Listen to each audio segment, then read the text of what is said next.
Al Trucker is live now in some way, shape, or form. Don't really know what's going on. Let's see if I can tilt this to make it work. I'm in the basement studio, so I don't really know if I'm going to be able to say too much to anybody this morning. Because I don't know who's going to be here, but yeah, I've been busy. I was busy right up to the holidays. The holidays were busy,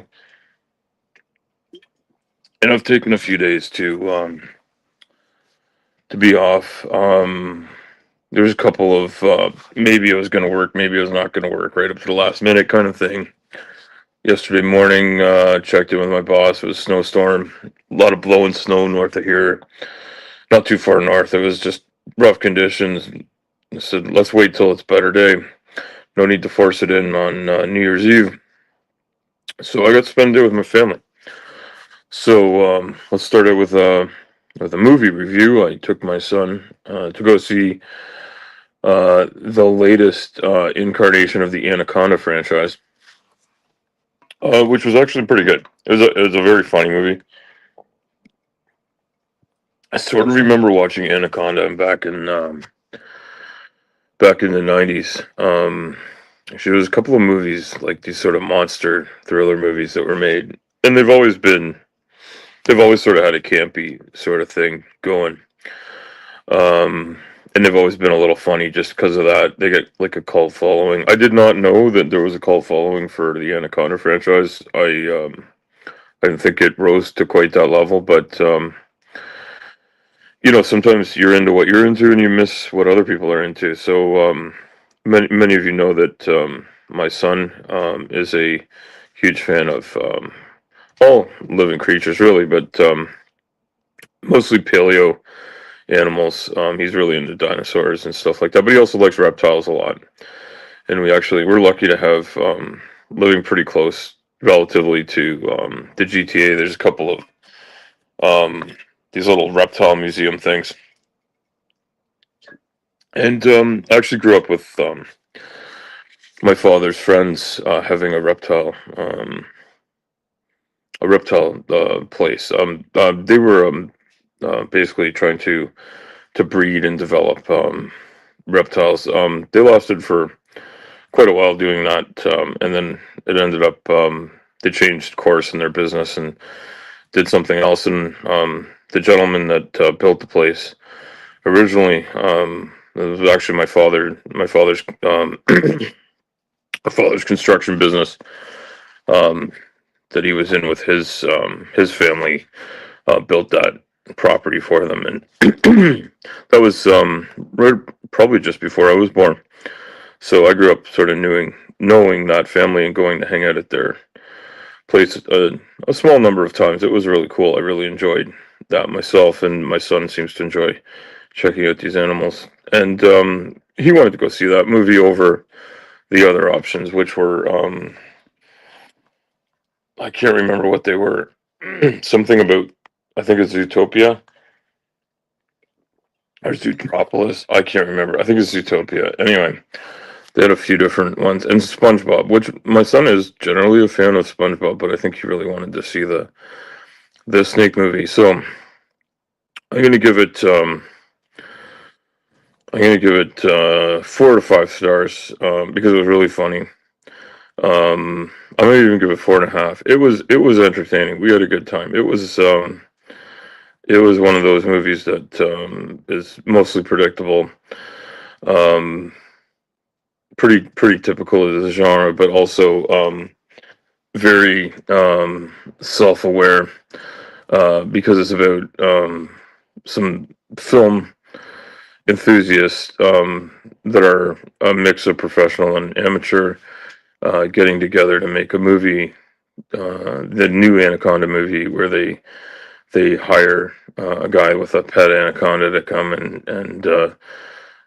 handle the snake for them and all this stuff, and they do it on like a shoestring budget, and they it's a funny thing that happens, and there's kind of a movie being made within a movie, I guess maybe that's the way to put it. And then at the end, there's a few twists and turns that are mostly comical, but things you might predict, things you might not. I mean, it's one of those things that I'm not going to give away spoilers or anything like that on an unexpected Al Chucker movie review, but I'm going to say it was fun, and I think if you enjoy the camp of such movies, I think you should go check it out. If you also Jack Black's in it, and I forget the names. Oh, Paul Rudd's in it, I think, and oh, I just can't remember everybody's name from it. It's mostly famous folks in it.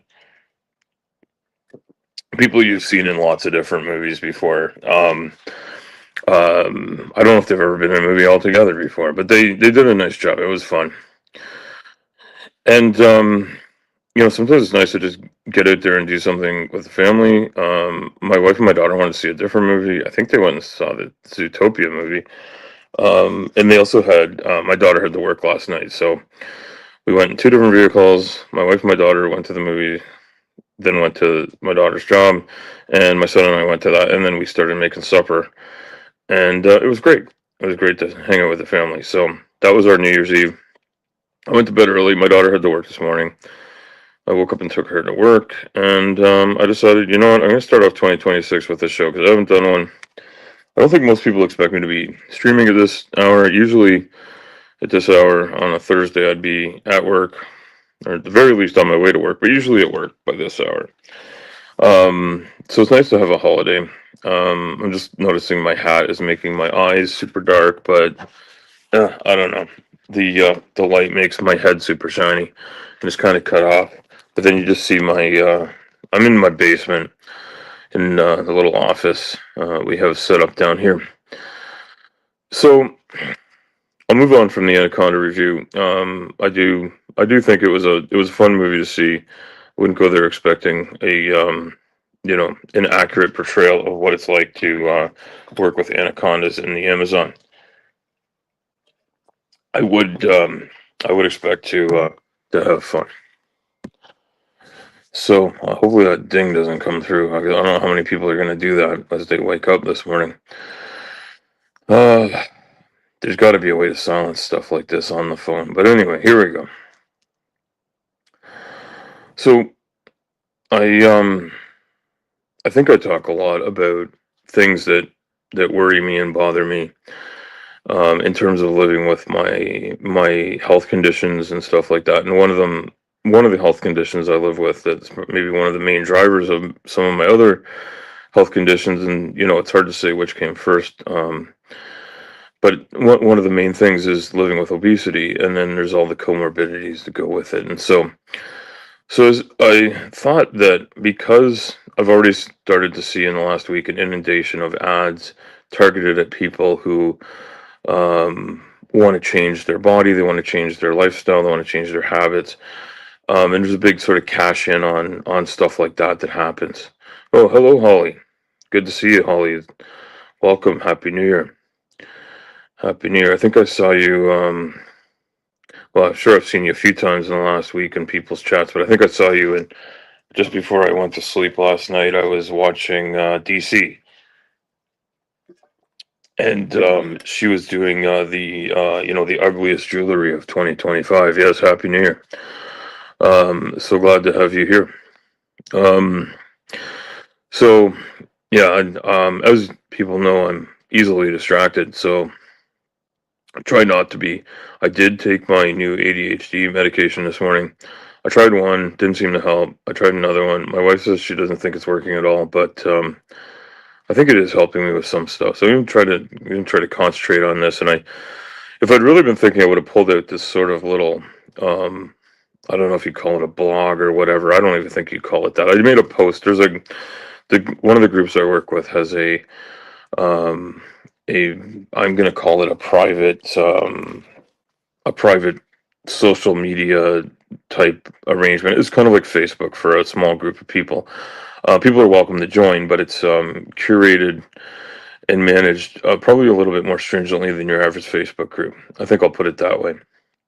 The reason for that is because with the amount of trolls and comments you get, especially when you're dealing with something like living with obesity that has a lot of mental health and body image and disordered eating and stuff in it. There's a lot of people that will make unkind comments, which is one of the things that I find hardest to deal with is the idea that people are, poking fun at and being super terrible to people for all sorts of reasons, and they dig it on the easiest wound for people, and knowing that they've probably lived through that wound being poked over and over again. It's really not nice and really an unfortunate way for people to behave. But I really think that a lot of it is people not understanding the science behind it and what's really going on. We all sort of are taught, even people that live with the condition are taught it's your fault, it's a willpower issue.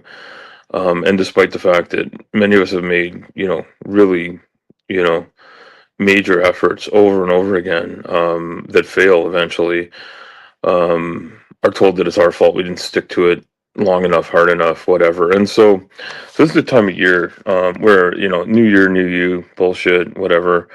I don't know. I would do the little air quote thing, but like fuck it. It's not necessarily wrong. It's not wrong that we take a minute to say, hey, last year was last year. Let's put it behind us. Let's start fresh. But every day's a new day. I guess you can say all these things. They're kind of they can sound trite. They can sound hackneyed. They can sound like what's the stupid word for things like that? I don't know. I definitely didn't give up caffeine for 2026. I'm still working my way through my first coffee, which is probably 2 coffees for the normal person. So I don't know. Hopefully people can hear me okay. The little counter says people are coming in. Hopefully people are that are coming in are half awake or getting a coffee, or maybe you're still celebrating. Maybe it's still 2025. The whole world hasn't even slipped into 2026 yet.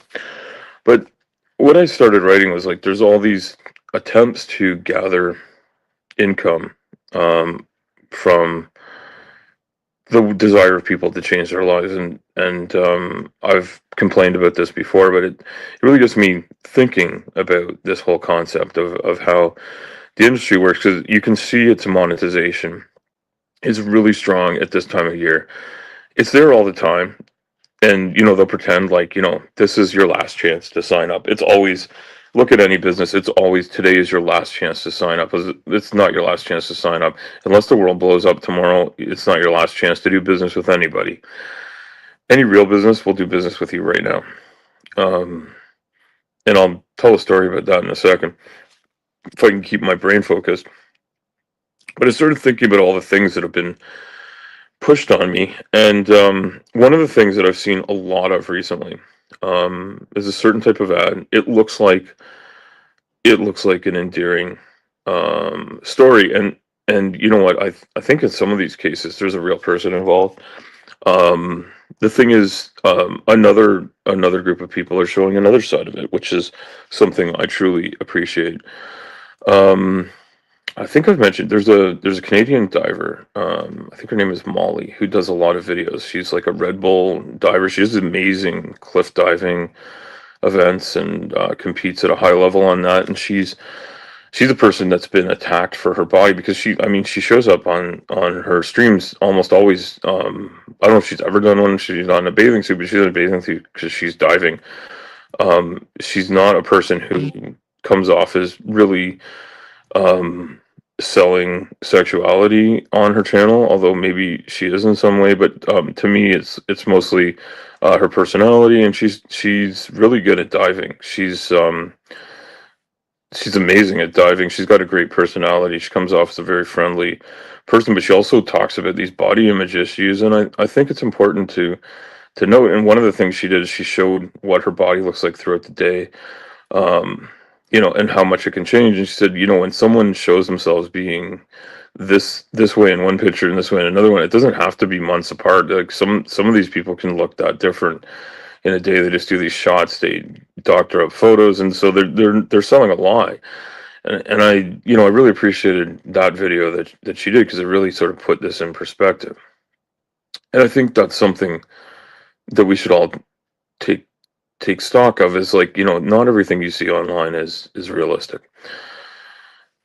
And then, I look at my own journey and where I've been, and I weighed myself for the first time in a number of weeks, actually. I think it was yesterday or the day before, because I'm going through my own sort of reevaluating my health and what plan of attack I should take, surgical, etc. And I've been back seeing bariatric specialist.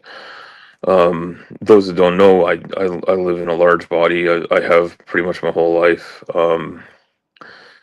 And I'll probably be sharing some more about this in the new year, because I'm really hoping to do more work with Obesity Canada, probably Obesity Matters too, and I'm definitely going to continue some of my work with DAC. So these things,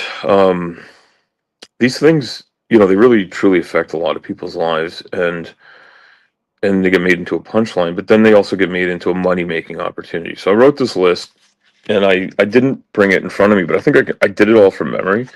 I could do it again. So, there's the latest, the greatest gadgets. So I'm sure people will remember things like Peloton, the Bowflex home gym, the Bowflex bike thing that was really popular. There was the Bowflex. I think Bowflex also marketed the Tread Climber. You'll have the P90X videos. There's the Biggest Loser thing, which I could do a whole extra sort of series of shows on, and other creators that are really focused on body image and weight loss and stuff like that, and weight issues are better at talking about it. And I've even seen some psychologists talk about it, and that show is extremely harmful. But also, they would come out with, and I got to say, I bought into it with my wife, hook, line, and sinker on some stuff. We bought some of their videos. I think we had the video game on Wii, I'm pretty sure. Anyway, we definitely participated in that years ago. And, think about it, all of that adds up to a lot of money. And I've done so many things that cost money to try and lose weight. And honestly, the most weight that I've pulled off of myself has been done with, yes, a little bit of expenditure of money and time. But most of the weight that I've lost has come from eating a slightly modified keto diet, and which has allowed me to have my satiety kept in check, along with a fairly active lifestyle. Um, and yes, those things are important. But at the same time, like, what got me there, I'm not 100% sure, but I have some pretty good ideas that a lot of what took me where I was going was from medications that were prescribed to me in error. So I'll just sort of list off some of these things. So there's the diet industry comes in with like a meal plan, a diet plan, a video, a follow me online, a do this, do that, buy this book. I have so many books. So I've spent money on books, Weight Watchers, other smaller weight loss programs. Almost all of these things work with the idea that they have some magic feather. If I'll use it's probably inappropriate to use the Dumbo reference, because well, a lot of us get compared to larger mammals, and when we're made fun of, and that really sucks. But yeah, like the story about Dumbo is like, you could do this, you could fly if you have this magic feather, but then it turns out it's just because Dumbo has really big ears. So you know what makes us different, what makes us a target, it can also make us very useful for some things. And I gotta admit that there's a certain weird psychology about living in a large body that changes some things about you, but it also um, changes the way you're treated, and it changes the way you interact with society. And it's different for different people, and for a lot of us, it ends up pushing us away. It can make us not want to come out of our homes. But for a lot of us, it changes our personalities in our outward interaction with people. So, which is not necessarily bad, but it can be a little bit rough. It can be something where we come off and abrasively, and not really what people want to hear. Um, and that kind of sucks. It can be insulating, it can be difficult. So what I do want to say is that if you're making any resolutions for this year, um, don't go buy something unless you really want it. Don't just be talked into participating in the diet culture and the rush to make money for these companies. Keep your money in your pocket. Get something that you really want if you have any money to spare, because money's a hard thing to come by for a lot of us these days. It's harder to afford things, and I won't get into politics about it because politics is an important driver of it. But economies go up and down. We have good times and bad times. That happens over and over again. The older I get, the more I realize there's a cycle to this, and the cycle is definitely driven by profit taking by those with money. But this is something different. So um, I'm not going to get into that, just to say that I know this is a time when people are having a rougher time than average. And so, you may want to focus on things that you can do that don't cost money. And there's no need to spend particular amount of money or a large amount of money doing anything to do with losing weight, changing your body. You can do all sorts of things to improve your health. And everybody, this whole, like, it's a lifestyle change, but you know what? It doesn't have to be overnight, and it doesn't have to be spending money, and it doesn't have to be joining an expensive group. I do want to recommend that there are online groups for support. And if you do go to Obesity Canada's website, there's a group there, and if you go there, one of the people that you'll end up meeting is me. I will be one of the people you interact with online there. So, moving along from that, I do want to say that I've preached, and I don't mean to preach, but I preach kindness and understanding and empathy, which is something that I've tried to use my bad experiences in life to understand where other people are coming from. And I've been in some YouTube rabbit holes off and on, mostly just trying to listen to stuff and stay on top of things. And one of the ones that I went down recently that kind of, it blew my mind because it was stuff I knew happened, but I think there's a lot of interest in this, and it's something that, and this will come back to money again. What I'll say is,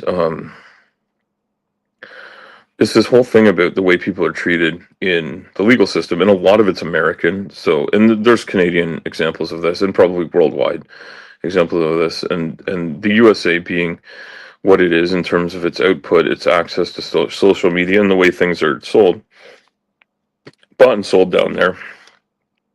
People's lives are extremely affected by the judicial system. And so one of the things, and I got to blame Dr. Tapp for this, he got me involved in watching this Karen Read case, which was an interesting case for a lot of reasons. And I'm not going to get into the nuts and bolts of it. I think most people are probably aware of the fact that the case exists because I think it made international news. She did end up being acquitted, but there's this civil case against her. There's all this stuff going on. So people are still talking about it. But one thing it really put a fine point on for me, and I think a lot of others, is that this is a woman who was accused of murder. My opinion is that the evidence did exonerate her. But a case was made against her. She was brought to court on murder twice. I think it was second-degree murder because they were basically not even saying it was I think if she'd been on manslaughter, it was an accident. They basically claimed she had too much to drink. A lot of people had too much to drink that night. I have no idea whether she did or not. She was found guilty of operating a vehicle under the influence, but they didn't say when. And she did admit to drinking after making it home that night. Anyway, the point is how much money it costs her, and how much time it costs her to get out of it. And a lot of people, I found out, will take a plea deal rather than be financially ruined by the judicial system. And I hope that this isn't the norm. I hope it isn't the way things usually go, but After watching that, I started watching a bunch of other things. And when you get into like some of the body cam footage, and obviously like all the good interactions don't make it, right? The bad ones do. So the worst of the worst make it onto YouTube. They make it onto the news. But it really gives it an insight into how terrible people are treated in a system that's supposed to protect and well, protect and serve is what they say about the police. But the whole judicial system is meant to keep order, right? And it's being weaponized against people. I think that's obvious. It's being weaponized against people, and I think if this lady Karen hadn't been Karen Reed is her name, if she hadn't been prepared to sell her home, move in with her parents, figure out how to post bond, hire some big name lawyers, really good lawyers to defend her, and really push hard and do like extra investigation. And then on top of it all, it got like really great attention. And once it got the attention and traction online, the number of people that heard what was going on and started supporting her really changed the nature of what was going on. And that's in and of itself a rough thing to think about, because like how many people are just quietly rotting away in jail or waiting for a case to come, and if you just have a public defender and you get what you get, like, maybe it's good, maybe it's bad. And that's something that, and I'm not making this about the legal system, I'm not making it about weaponized judiciary, but I do think that's something we see a lot of, and it's something that we should push back against. But I tie it back into like my own experiences. There's a um, there's a problem when you go to the doctor and there's only one doctor you can choose from, and I think it's a problem in the U.S. as well. I don't know. I don't want to get into the whole thing about universal health care versus what goes on in the U.S. I think that's a whole kettle of fish, and I really think it's unfortunate that the Americans have um, really they've weaponized medicine against people's pocketbooks in a way. That's a whole conversation that I'm not going to get into the nuts and bolts of, mostly because I'm not equipped to. I don't have a huge intimate knowledge of the American medical system. But what I do know is that the Canadian medical system isn't perfect, but you can see a doctor when you need one, and you don't pay out of pocket for each visit. You pay in taxes. And when people say it's free healthcare, it's not free. And I saw an excellent thing, and I shared it. I shared a post from this woman whose name has already escaped me. It's a younger looking woman that was explaining some things about. I can't remember what it was, but anyway, I've seen a couple of her videos. She really lays out very, very well, like what a social safety net in a socialist democracy can be. And again, it's politics, but when you live with chronic disease like I do, you see the medical system often, and people say, "Well, you have free healthcare." It's like, no, I don't have free healthcare. I pay a huge chunk of my paycheck goes into taxes. I'm taxed every time I buy anything except for certain types of food. And in some provinces, I think children's clothing and maybe shoes aren't taxed. By and large, everything you buy, everything you sell is taxed. I don't know if it's across Canada, but I know in Ontario, you buy a car brand new, you pay the tax on the entire car to the government when you like, you don't have to pay it out of pocket. You can have it financed if you're financing, but you basically pay the tax amount for the whole car. So you buy, like, say, I don't know what's the normal number for a brand new car, like $50,000. You'll pay 13% on top of that to the government. Um, that's a big chunk of change. Um, the fucked up thing about that, and this is the really fucked up thing about it, is if you sell that car for, let's say, $40,000 a couple of years down the road, because you've used it, and maybe your person really likes to have a new car and you've got the money for it, you sell that car to somebody else and they buy it for $40,000, they pay the government 13% on $40,000. So the government makes money on a car that was sold brand new once. Now, if I bought and sold something else, um, let's say a really nice dining room table I buy for a certain amount of money, let's say I buy it for $5,000. Maybe that's a normal price. I don't know. I buy a dining room set for $5,000, use it for 5 years, and sell it. And there's nothing wrong with it, but it's depreciated because I've owned it. I sell it for $4,000. I paid the tax on it the first time. The government does not take tax on it when I sell it on the market, as a used item. But for vehicles, you pay tax on it again. It's kind of a weird thing. Um, but we pay a lot of taxes. We pay a lot of taxes on a lot of things. So it's not something that's free, but it is, I think, an improvement on what goes on in the US, where if you have enough money to afford insurance and you're lucky enough not to be sick when you get insurance, you might be fairly well looked after, maybe even better looked after. But if you are on the have not side of it, you might get into an emergency room and they might patch you up, but they don't solve all your problems. And this will lead into like where we have a problem still in Canada where a lot of times the doctor will say the solution to your problem is to have this kind of medicine. And this kind of medicine, if you're lucky enough to have what's the word I'm looking for? If you're lucky enough to have um, a health plan or like a drug and health plan, like I am, a lot of things are covered, but some things aren't, and those can be pretty arbitrary. And in having obesity is not properly recognized as a disease, and so treatments for it aren't properly funded. But it is recognized, I think, nationally, but not in every province. And we're getting there. Are cars considered luxury goods? Holly, I think they could be in a city, but I live in the country. Having some kind of a car that works is almost a necessity here. Um, I'm pretty lucky to live close enough to a highway with a GO bus, which is government. GO, I think, stands for Government of Ontario Transit.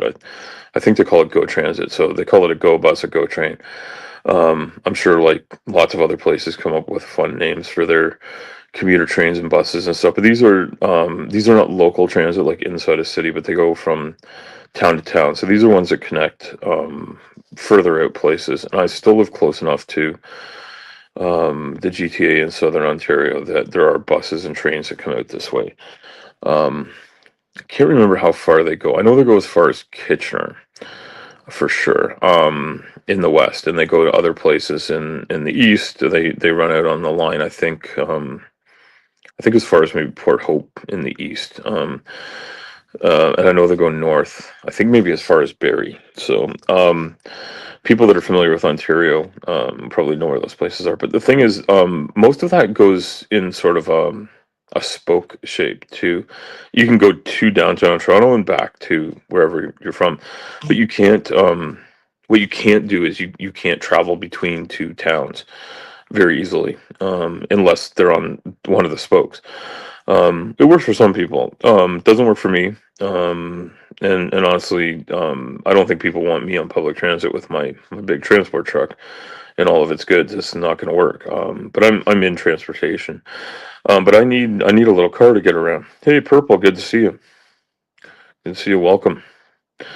So yeah, Holly, I don't think we consider cars to be a luxury good, but we do have what you might consider a luxury car. So the thing is, like, I mean, my wife's car is very nice for what it is. It's a Honda. I have well, Purple. I'm usually awake at this hour, but I took my daughter to work, and I don't have to work today. So I have my high vis suspenders on because I'm a creature of habit, and I even have my trucker cap. I took it off because it was making my eyes look shadowy, but my head's shiny, and it's something Mark Reed and I will have to have a chat about. I don't know if he keeps his head from being shiny by having some special thing on it, or if his head is just as shiny. He's just better at lighting than I am, which is entirely possible and quite likely.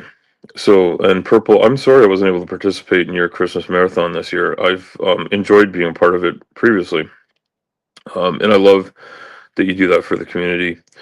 And I want to give a big shout out to Purple and also Holly, who's a great community member. And I don't think Holly I've seen make content, but I don't know if Holly's still here. But she's great, and she's been doing a lot to help participate in the community, but also as a mod and stuff, and much appreciated.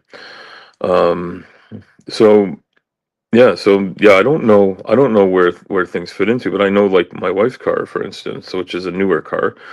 I got a couple of years ago. We're lucky that she and I both have pretty decent jobs, and we can afford to finance something like that. And we had we had well, she had a small accident, but the accident hit parts of the car that made it, and it was an old enough car that it just sort of got written off. So it was like, well, they gave us insurance company gave us enough money that we could go make a really decent down. We owned the car outright, and we made a really decent down payment on a new car and got the warranty and stuff with it. But then then I got sick the next year, and things got really rough. So, it ended up being a tough thing to swing, but we're making it work. And we also we just had a big repair on it where I think it was like $1,800 to repair a car on stuff that just wore out. And that so having a new car doesn't mean nothing happens and you don't have any expenses. And we don't consider it a luxury because she needs it to get to work. And yeah, do we choose to live in a rural area? Yeah, but that's part of who we are. And we I think more and more we work in supporting the rural area. My daughter works looking after livestock. It is with horses, which are a luxury item for sure, and something that I don't know how we got into, other than my wife's family is deeply entwined in equine stuff. So it's just something that's part of her upbringing and her family, and it's part of my daughter's life in a big way. But my new boss is a farmer, and we work in agriculture when we're not working in construction and mining and the like. So we haul lots of stuff for lots of people, and so yeah, I live in a rural area, but I'm also supporting rural industry and working in a rural industry. And is that needed? Yeah, I think so. Yeah, most cities do not have functional mass transit. Yeah, Purple, that's true, and I think that's true in most Canadian cities too. I think outside of Montreal has some of the best public transit. It's really quite good, and I think like New York City, I think is well known to have decent public transit. I know people complain about it, but it's really extensive. Montreal is the same, like public transit and the subway system covers a lot of it. Toronto has been slow to catch up. Government considers luxury isn't always, yeah. I mean, I mean, these are things to think about, right? And this will tie into like sort of my original topic about the push to capitalize on the New Year resolution thing, and people that have body image issues or real health issues that like jump on these bandwagons of joining the gym and doing this. We have decent inner city, yeah. So we do Purple in Southern Ontario. We have really good rail connection in the Windsor Quebec City corridor, so that connects the most populated areas of Ontario and Quebec by decent speed, but not a high speed train. We have we have we have trains, buses, planes that connect all those places. You can do a short hop in an airplane between places like Toronto and Ottawa, Montreal, and Quebec City and the Maritimes are all pretty short runs, and then places out west are quite a bit longer flight. But I think even Vancouver is less than 5 hours. Maybe 6 hours. I can't remember. I haven't flown to Vancouver in a while, but I did a couple of years ago. I remember it being like a longer flight, but it wasn't insane. I've driven the entire breadth of the country, sea to sea a few times, and it's a big place. And getting on a plane, knowing how fast you're traveling puts it in perspective, especially because you're not going up and down mountains and around corners and stuff, which slows it down a bit. But yeah, I think like having a vehicle to get around, like for me to get to work, even though I can bring my work rig home, for me to get to work, it's a 25-minute drive, maybe 20 if the weather's perfect, the traffic's perfect. There's not a lot of traffic, honestly, and if a road is blocked, I could find a different way there, which is great. But yeah, it's pretty much a necessity. There is no public transit that would take me there. I guess I could hire an Uber, but there's not a lot of Ubers around here. Um, it's not something where you can just call and get one, necessarily. Sometimes you can, but it's more luck than the fact that there's a lot around here. Um, it's yeah, it's a bit of a rough situation. Um, so yeah, when you live in a rural area and living in a suburban area, even some cities are really badly connected. And I would say Toronto, which is the closest huge city to here. There are some bigger centers around here, places like Guelph, Kitchener, Waterloo, London. Because I'm further to the west. Those are cities that are like nearby. Um, Relatively, like I think London might be an hour and a half. Not yeah, it's not 2 hours. It's an hour and a half maybe. Um, Maybe in a big truck it's a little longer. Everything in a big truck's a little longer because you can only go so fast. So yeah, and actually, like, and our roads are decent, most of them, and they're well built and safe in most places. But there's actually been one there was a local, relatively local trucker in Ontario who did a little series this past week that he posted a few video clips of different runs he's done, but also just showing where there's been a lot of death and terrible accidents and bad situations in a stretch of the 401, which has always been a bit of a disaster, and it's something that I can't avoid because it's part of my job. Um, and being on this side of the GTA, running west sometimes happens more often than running east. And honestly, the 401 has issues all the way across. I think it's the busiest highway in North America. Anyway, it's really bad. Oh well, purple. And yeah, what are you saying? Oh, you wanted us to annex the Upper Midwest? Yeah, I understand the sentiment. And getting ready to shut down to sleep. Um, so you were live? Yes. Yes, I went live because I hope my family's sleeping. I'm trying to be quiet and not wake them up because I'm super fucking loud. My voice seems to have quieted down while I'm not next to a diesel all the time. I hope that's been the case. Um, I guess maybe some of being loud is just not being able to hear. I guess I should get my ears checked again too. But yeah, Purple, I don't want to keep you from getting some sleep. But Happy New Year to you too, Purple. And yeah, I'm glad you had enough people volunteering. And this year has been rough for me and my health. Not near as bad as 24, but my wife and I both were unwell through the fall, and my fingers are crossed. I don't know if I can cross my fingers. My hands are pretty fucked up, arthritis and whatnot. But yeah, fingers crossed to have a really healthy 2026 and a lot of great recovery is my plan. So yeah, and I hope everybody is has a year of health and wellness. And statistically speaking, that's not going to happen to the whole world, and it's a stupid thing to wish for. But you know, I guess the main thing to wish for is that people have as much health as possible and as few difficulties as possible. But life's pretty much full of them. It's there's ups, there's downs, there's twists, there's turns. That's why life is what it is. And I guess that's a trite thing to say, and it's kind of hollow, and it's a cliche. That's the word I was trying to think of at the beginning of this year. It's all these fucking cliches.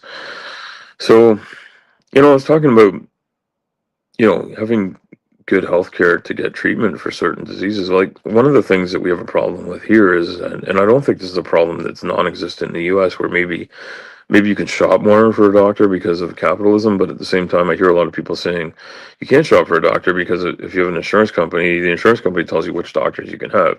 You can have anyone you want as long as it's one of these two. um that's not necessarily like a free market in the way that capitalism should be providing. I would assume like you could have anybody you want, but I guess maybe it's like if you're really rich you can. So in Canada, your choices are a little bit more limited, but there are specialists you can see. And I have been really lucky that my most recent doctor at the health center I go to, I don't know what else to call it, but it's basically it's a building that has, like, I don't know, 12 doctors that work at it or something like that. And they rotate in and out. And so like your doctor might only work 3 days a week from that particular location. And maybe they work at the hospital a couple of days a week or something. But if you're sick on a Thursday and your doctor doesn't work Thursdays, another doctor will see you that day, on a first come, first serve. You phone them and make a last minute appointment kind of thing. But they keep a few blocked out for people that just need to come see someone, and they have an after hours clinic every day of the week. And I think Saturday mornings. So it's a good thing to have access to. Not everybody does, though. I'm really lucky to have that. But I've been at that same place for, I don't know, coming on pretty close to 20 years now. So, some of these things are, they're hard to get, and I've had my doctor swapped out, and I've had better and worse doctors over the years, but my overall experience there has been good, and they have helped me find good specialists most of the time. I've had bad experiences too, which has encouraged me to become a patient advocate, because if I hadn't had bad experiences, I wouldn't be standing up to say, hey, there's something not right here. And this patient advocacy thing is something I've realized is a really big part of my life, because when I talk to the people that I do patient advocacy with, I feel tremendously invigorated, I guess is maybe the way to put it, tremendously driven, and inspired. And I've been more encouraged to like look after my own health and talk to doctors about what I can do to change the aspects of my health that I'd like to manage better, or actually see if I can cure myself of or get rid of. And some things I can, some things I can't. But I'm working on it, and I've recently been diagnosed with ADHD, and I have new medicine for that. I think I've mentioned that at some point in one of my streams, but I really haven't been streaming a lot. And one of the things that's wrong with me is that I've been very, very tired. I've been able to be at work alert and make it through my work days, but I've been coming home just absolutely wiped out.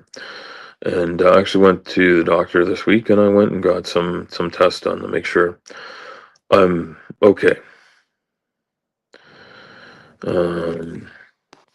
Oh, yes. Purple, yes, and yes, your late fiance, when she died, she was working to set up a nonprofit to provide patient advocates. Yeah, and I think that's an amazing thing to do, and I hope that someone can pick up that torch where you live and work on that. And if there isn't, like, if it's not a well served thing, I hope that can happen. And I know your late fiance was living with some major medical issues, I believe, and none of the specificity of that is important or any of my business. But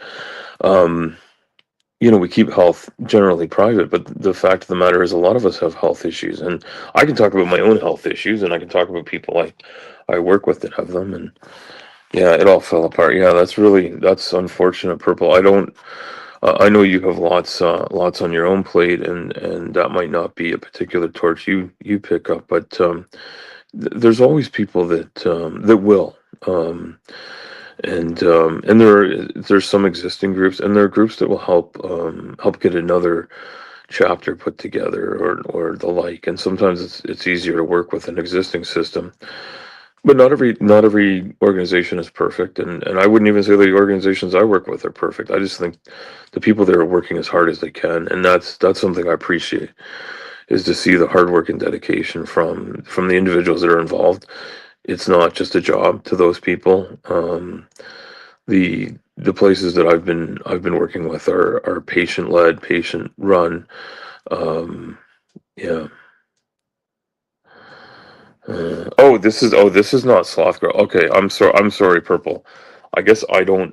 Yeah, your fiance died in 24. Okay, I'm sorry, Purple. I haven't been keeping. I have not kept close enough notes on your. Okay, Sloth Girl is your lifetime companion. Yes. Okay.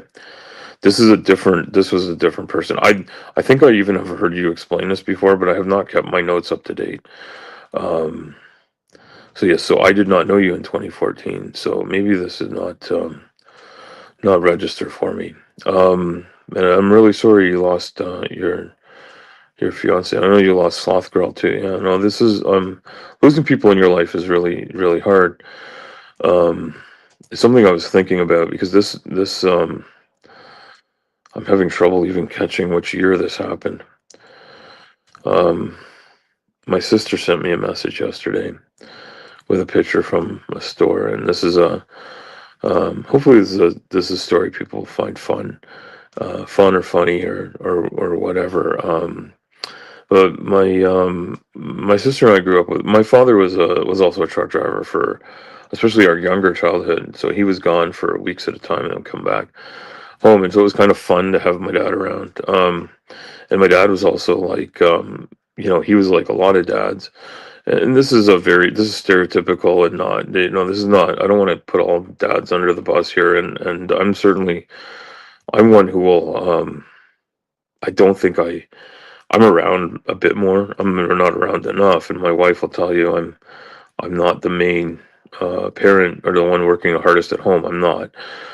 She is. She does the vast majority of it, and it's not a fair distribution of labor in the home. I do what I can when I am around, and I've been trying to help cook some meals and clean stuff up and do laundry and dishes, all the usual stuff, right? This is not something I need a gold star for. These are just things I do. My dad would, interestingly enough, at his fishing cabin, would do all this stuff for himself. But at home, he was so used to my mom doing it all. He did very little. He did cook some, but not much. And he got really sick at the end of his life, and so he died, a couple of years back, and it was in January. He was about this time. He was really, really sick and going into the hospital. And my sister and I and my mom were all really worried about him. And I went and saw him and realized he needed some help. And my sister came and got him to the hospital the next morning. Um, and yeah, Purplish, your eldest brother's over a trucker for 10 years. Yeah, so a residential moving company. Yeah, so yeah, there's a lot of them. There's a lot of those companies, but there's three or four like really big ones that people know, like Mayflower, Allied.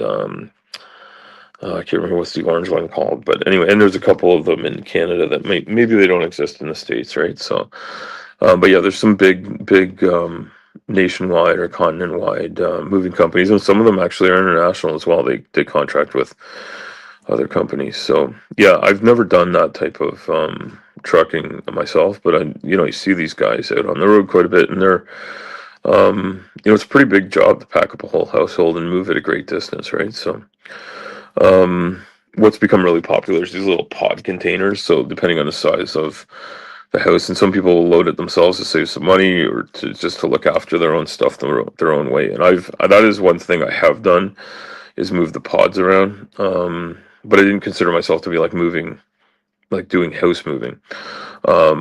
Because I think of that more as like you bring the truck and get it all loaded up at the house and drive it all the way to the next house. But I think some of this stuff even gets done by these big companies might even have one trucker like pull it from one end of the country to the other, and other truckers do the local loading and stuff, right? So you might go to, I don't know, maybe you go to like Spokane, Washington, grab a empty trailer or a reloaded trailer, and get it and take it down to like Florida, and then you pick up one there. It's got to go to like I don't know, like New Jersey or something. So I think a lot of that trucking is done separate from the person that sits there getting the truck loaded. But it depends on the type, because there's also like your movers. That yeah, with the U-Haul, yeah, and that's what I did every move I ever did, except when we packed up our home to rebuild it. My wife and I realized with the younger children, both of us working full time, that the only way we were going to do it is by spending the money on a mover, which was, I mean, it wasn't cheap, but it was definitely worth it. It did cost like thousands of dollars, but it wasn't, compared to the cost of the overall build. We kind of like put it in there. Because we did allow for some expenses of that nature, knowing that it would be the only practical way to do it. And we still had to do lots of work ourselves, but we had them come and bring the stuff from our storage container and the stuff we had in our apartment and set it all back up for us, because it was a lot. And we were either going to need to like figure out childcare for a few days for ourselves and have like an absolute ridiculous situation. But all the other moving we did, sort of friends, pizza, beer, and trucks and trailers and rental stuff. My wife's family used to own a cube van too, so we would borrow that from time to time. But I think they decided to contract out their trucking because they used to move more of their own goods, if I remember correctly. But plans change over time. Business models change over time, right? If you're not having to haul your own goods all over locally, there's no point in owning a truck for it, right? You can afford move, yeah, and in retrospect, I mean, every dollar I've ever spent, I'm like, well, maybe I should have thought about that more. But you live your life in the moment, and you do what makes sense at the time. And one of the things I've learned, I've read books about how I should have done this and how I should have done that. And so I'm going to tell a story about my dad that my sister told me because I think it's kind of a funny story, and it's not a story about something healthy or wonderful for him, but it's something that my dad thought it was hilarious and fun to buy these little packs of cereal. So you get, I think you get like 8 boxes of cereal in a little, like, it's wrapped up in cellophane. And so like a company like Kellogg's or whatever they'll have like 8 of their favorites, or maybe there might even be 2 of one or 2 of them, but 8 favorite cereals, and so you get this multi-pack. And if I remember correctly, you could even cut the box open and cut the wax paper and pour your milk in and eat it out of the box. And my dad would take the corn pops out of there. He thought they were the greatest one, even though my dad did not eat breakfast cereal on a regular basis at all. And I know from having trucked with him and stuff, this was not what he ate for breakfast on the road at all. But we'd go on like a holiday, or we'd be at the fishing trailer cabin thing that he had, and he would eat cereal with us, and it was kind of fun. And I actually ate breakfast cereal for the first time in weeks myself a couple of times while I've been on holiday. It's been fun. My sister went to the store in her the local store near here. Hey, Mark, good day. Happy New Year to you too, Mark. Good to see you. I was saying I need to get some tips on you about how to light my bald pate, and not have this weird lighting that I've got here, because I took my hat off. So Mark, maybe you can like hat on with the shade, or maybe I should do this. Maybe but people would think I drive a Peterbilt and not a Kenworth if I have my hat. I think if you have my hat, I think it's like this. I think this is the Peterbilt style. Maybe I'll do this for the rest of the show. I don't know. I'll need people to vote if this is the way to do it. I think this is how you drive a Peterbilt. Helping the online community, they did a fundraiser to cover the cost of you all. Yeah, you know what? In Purple, that is one of the great things. You just use a ring. I have a ring light here, but I'd have nothing to plug it into. Maybe I'll have to figure that out. And I have this old computer from my old business that nobody knows the code for. I've got to find the plug for it and see if I can figure it out. I'm sure I could figure out what the code was for it. I just don't remember. There's someone we'd only know an online show to help. Hey, you know what, Purple? That's amazing. And you know what, the online community and the real life community, they're both amazing. Just amazing communities out there. And I have one of my good friends has this, but I just wanted to end with saying that this holiday season time is a time when I miss my dad. I miss holidays with him. And it was nice to see my sister remembering him, seeing that little box of cereal things. And Purple remembers that because you only got them when you went. Yeah, so it's basically the same for us, right?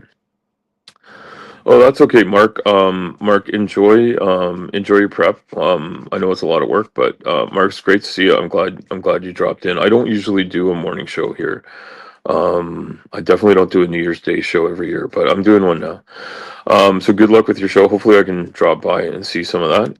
I've been dropping in to see Mark's shows, but they've been often at an hour when I got other stuff going on, so I haven't been able to stay for the whole thing. Mark does great shows. And I do like to prop up other people in the community. And Purple, if you don't know, Purple does a show every Wednesday, I believe. Yeah. Oh yeah, and Purple, yeah. I don't know what I was supposed. Oh, I touched something on my screen. I'm doing this from my phone because my son's computer won't let me have video, which some would probably say is a big improvement. Holy shit, I've been doing this for an hour already. So I won't ramble on all morning, but I do love having people come by to stream and see stuff. Yeah, Wednesday, 2 p.m. Central. That's right. That is correct. So it's 3 p.m. for I'm in the Eastern time zone, so 3 p.m. for me. Yep. I've been on Purple's show, and I've maybe had Purple on my show too. I can't remember. Um, yeah, that is. It probably is. Yeah, Mark. It's Pacific time would be 2 hours behind that. Is that two? Yeah, two Mountain would be one. Pacific would be noon. It's noon Pacific, Mark, if you're used to talking to West Coast people. Um, I just think West Coast people are more likely awake when you're doing stuff, Mark, but I'm not sure. I feel like Holly's a West Coast person. Yeah. Yeah, so it's like really, really late. Yeah. Yeah, it's not like, see, I start work anywhere from like 4, usually sometimes as early as 2 or 3 in the morning, depends on where I'm going and what time I need to be places, but I start work usually I try to get going between 4:30 and 6, depending on what's happening. So I'm often up at those hours, but I'm not usually doing a lot of YouTube, and I might turn it on. I can't really chat or participate, which is one of the things that I miss. Yeah, and oh yeah, you're West Coast, yeah, 4:30, so it's 7:30. Well, it's gotten late here. I've been doing this. Well, I guess I probably my daughter's work started at 6, so I probably got back here after I dropped her off. Yeah, I dropped her off just before. She was early, but yeah, there you go, 7:25 a.m. Yeah, and I can see. I now realize that there's a clock for the time that everybody shows up. Although I might have turned that on just now. Yeah, Holly's up late. Yeah, I don't know Holly's situation. I don't know what Holly does for a living or anything. Like maybe Holly's up this hour usually, but it's a holiday here in Canada. Today is a stat holiday, so I don't know if it is in the U.S. I think it is. I have no idea what Australia does because Australia has holidays that are definitely not the same. I'm pretty sure Australia has a holiday for a horse race, which I know about because of my family's involvement with horses, and they think it's awesome.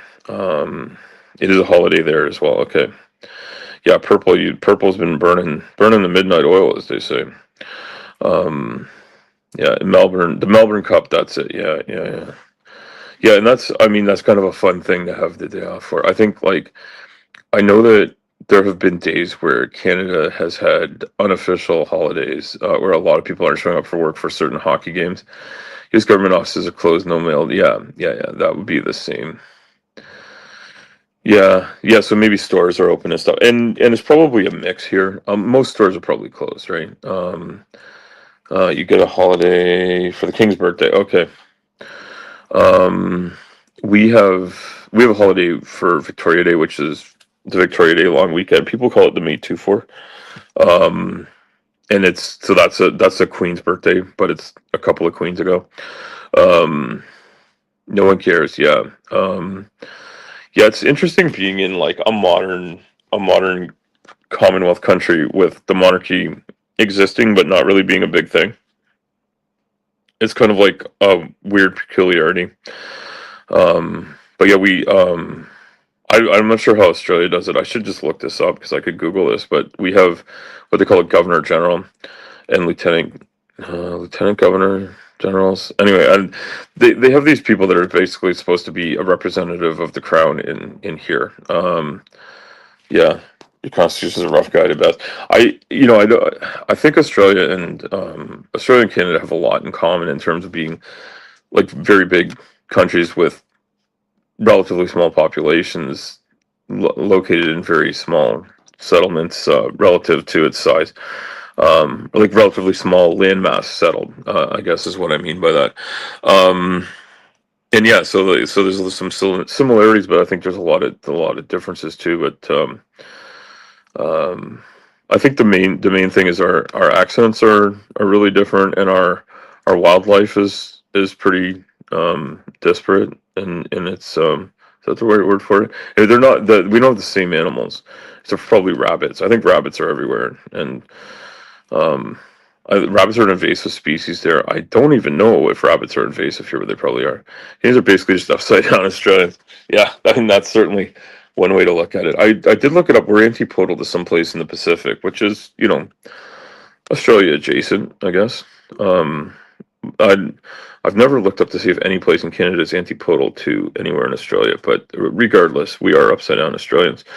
Um, yeah, so like we have the moose, the beaver, um, you know, and Minnesota, sorry, Canada Junior. Yeah, you have the moose and beaver.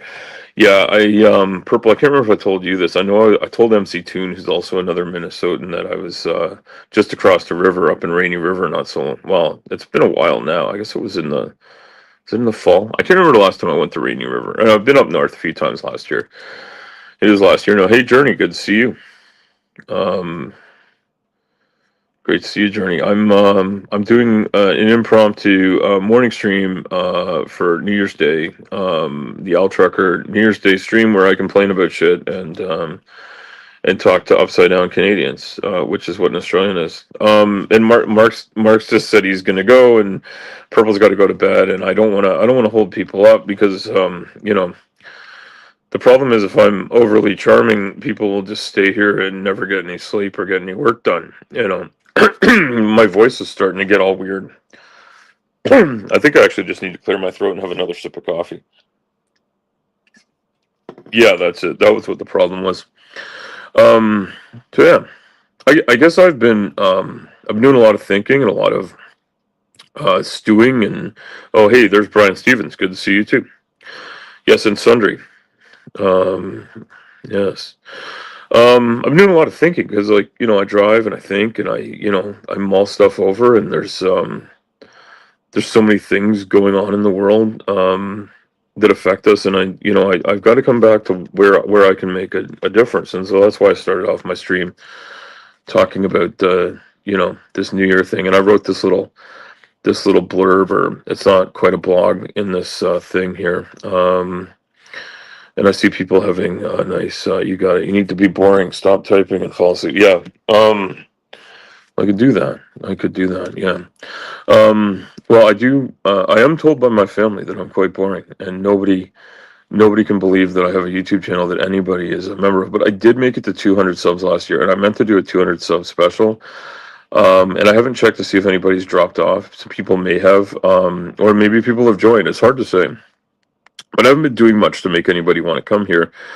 Um, so what I need to do is be super boring.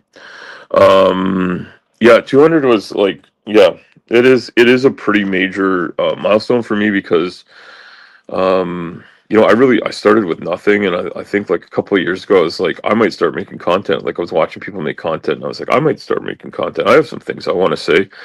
Um, and I really realize there's a lot of things that I want to say, and I think my family's tired of me giving them a lecture, as they say.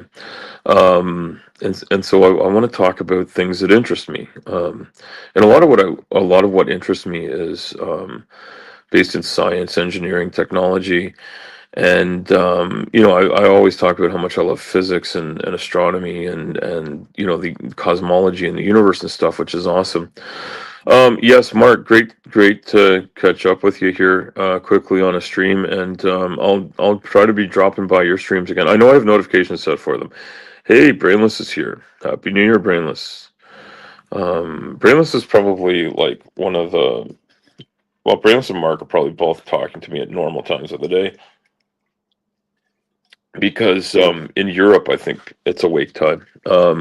It's already like a decent time to be awake, but I think New Year's Day after like New Year's Eve partying and stuff, if anyone's been doing it, um, I guess that's it.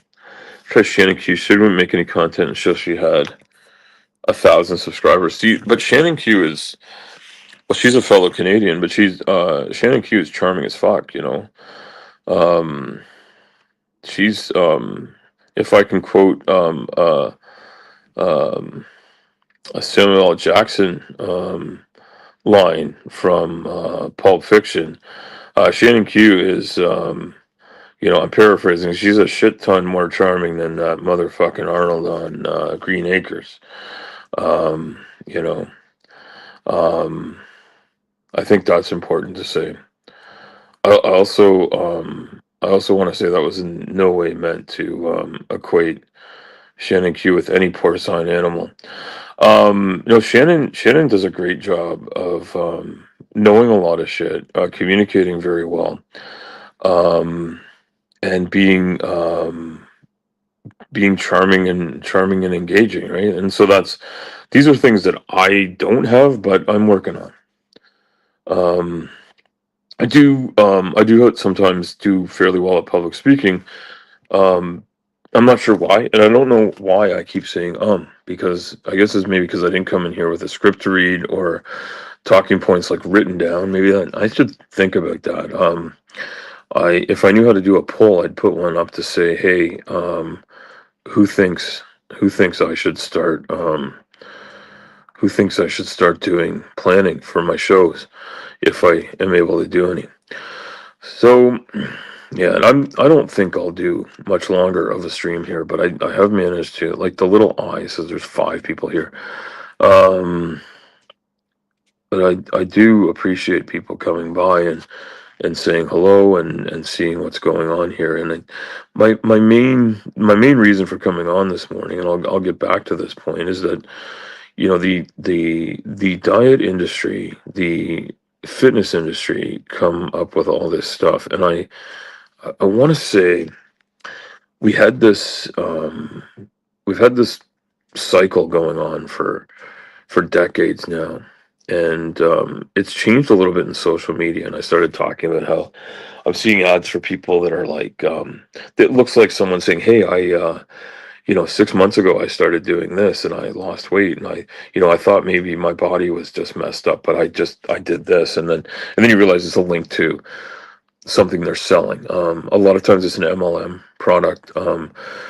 DC is someone who I highly recommend to see the anti-MLM movement in a very easy to digest and friendly way. And then there's some other people that do it a different way, who I think also do a great job.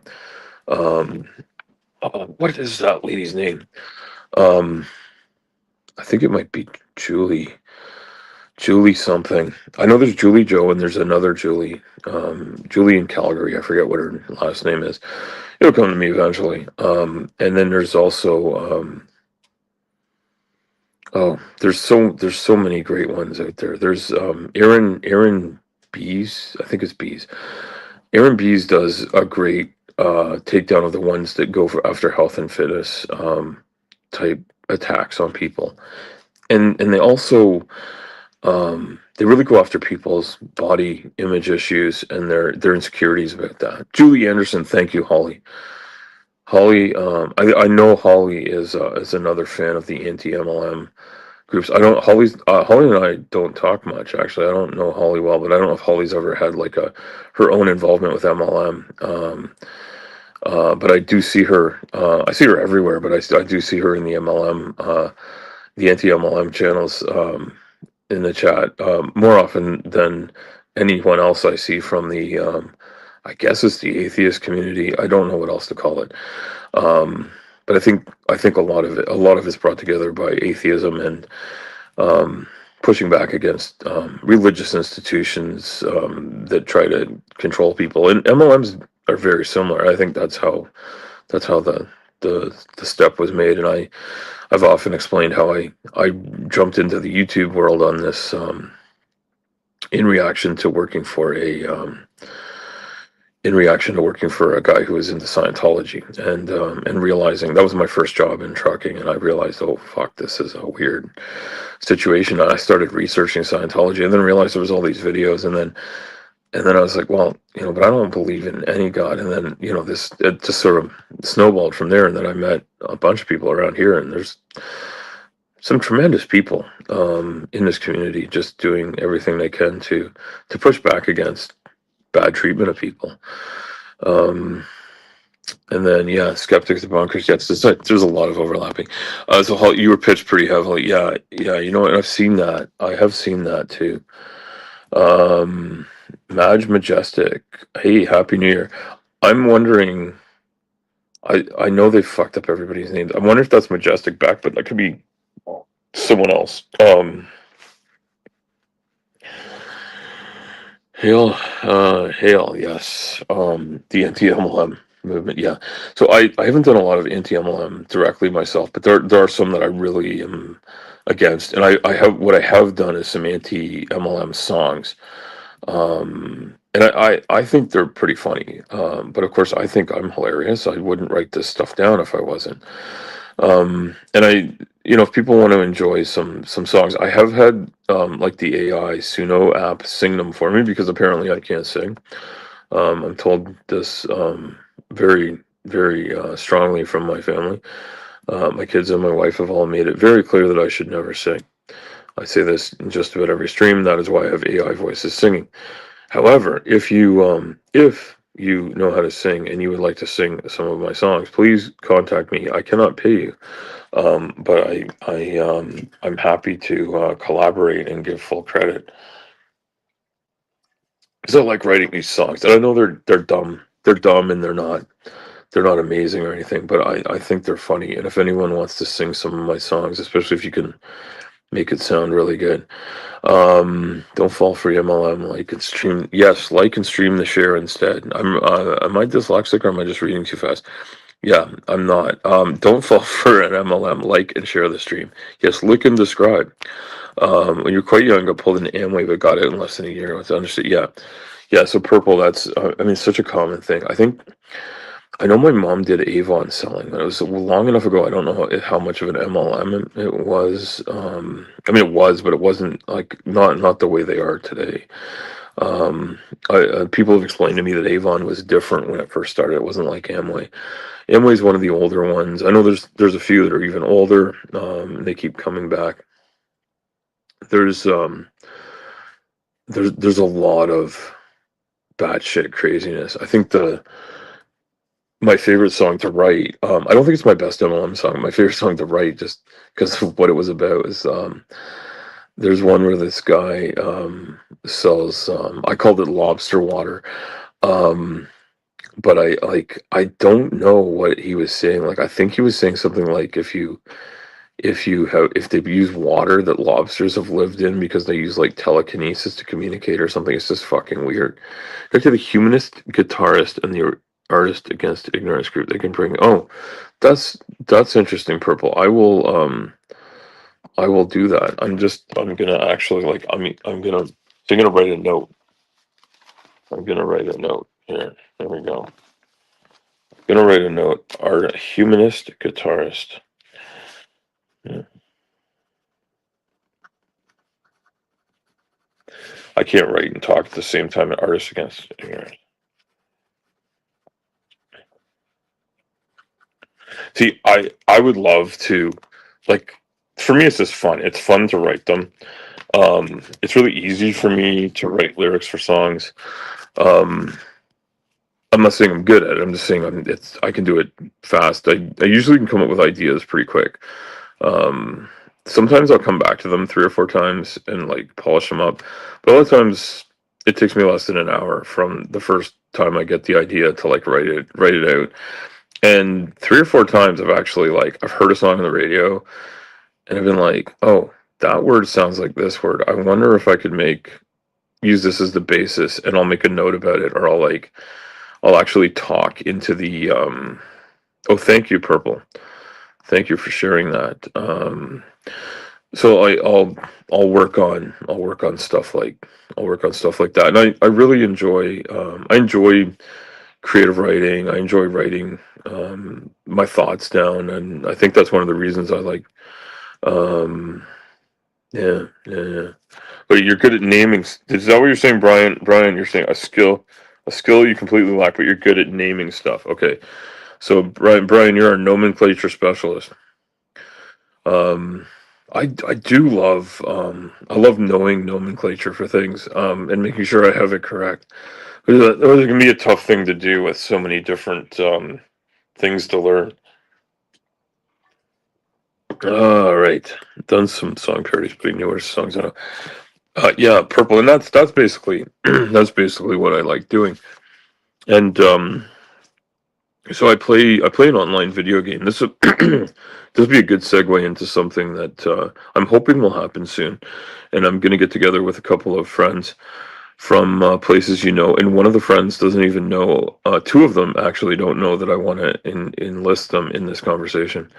Good at naming stuff. It's a good name for band, yes. I often will hear a phrase and say that would be a good band name. Um, and I know this could be doxing myself if anybody has this out on the internet, but I don't think they do. Is that I had a drama group in, I think it was for English class, but we had to dramatize some Shakespeare a couple of times. So they had us in the same group, so we had the same working group. I can't remember if we were allowed to pick it or if we were assigned, but there's a couple of people I was friends with already, and a couple of people I didn't know that well, but we kind of got jammed together and told to put on these little Shakespeare plays. Um, and some of them were just like reading at the front of the class, but then there was one of them where like we had to put it on outside the school. And I remember one of them we actually we did it somehow in front of the school and used, one of my friends brought their parents' minivan up and we used it as a because we reimagined it as happening in the early 90s when we were in school. So we had she brought her parents' minivan and we all drove up in that and came out and did our thing. I can't remember how that all worked. It was kind of funny. um there was a couple of different ones like that. Anyway, I said we should be the Sweating Pipes theater company, um for just pipes that sweat, or for like our big, the pythons there. Although the movie review I did at the beginning of the show, if you weren't here, like everyone wasn't here.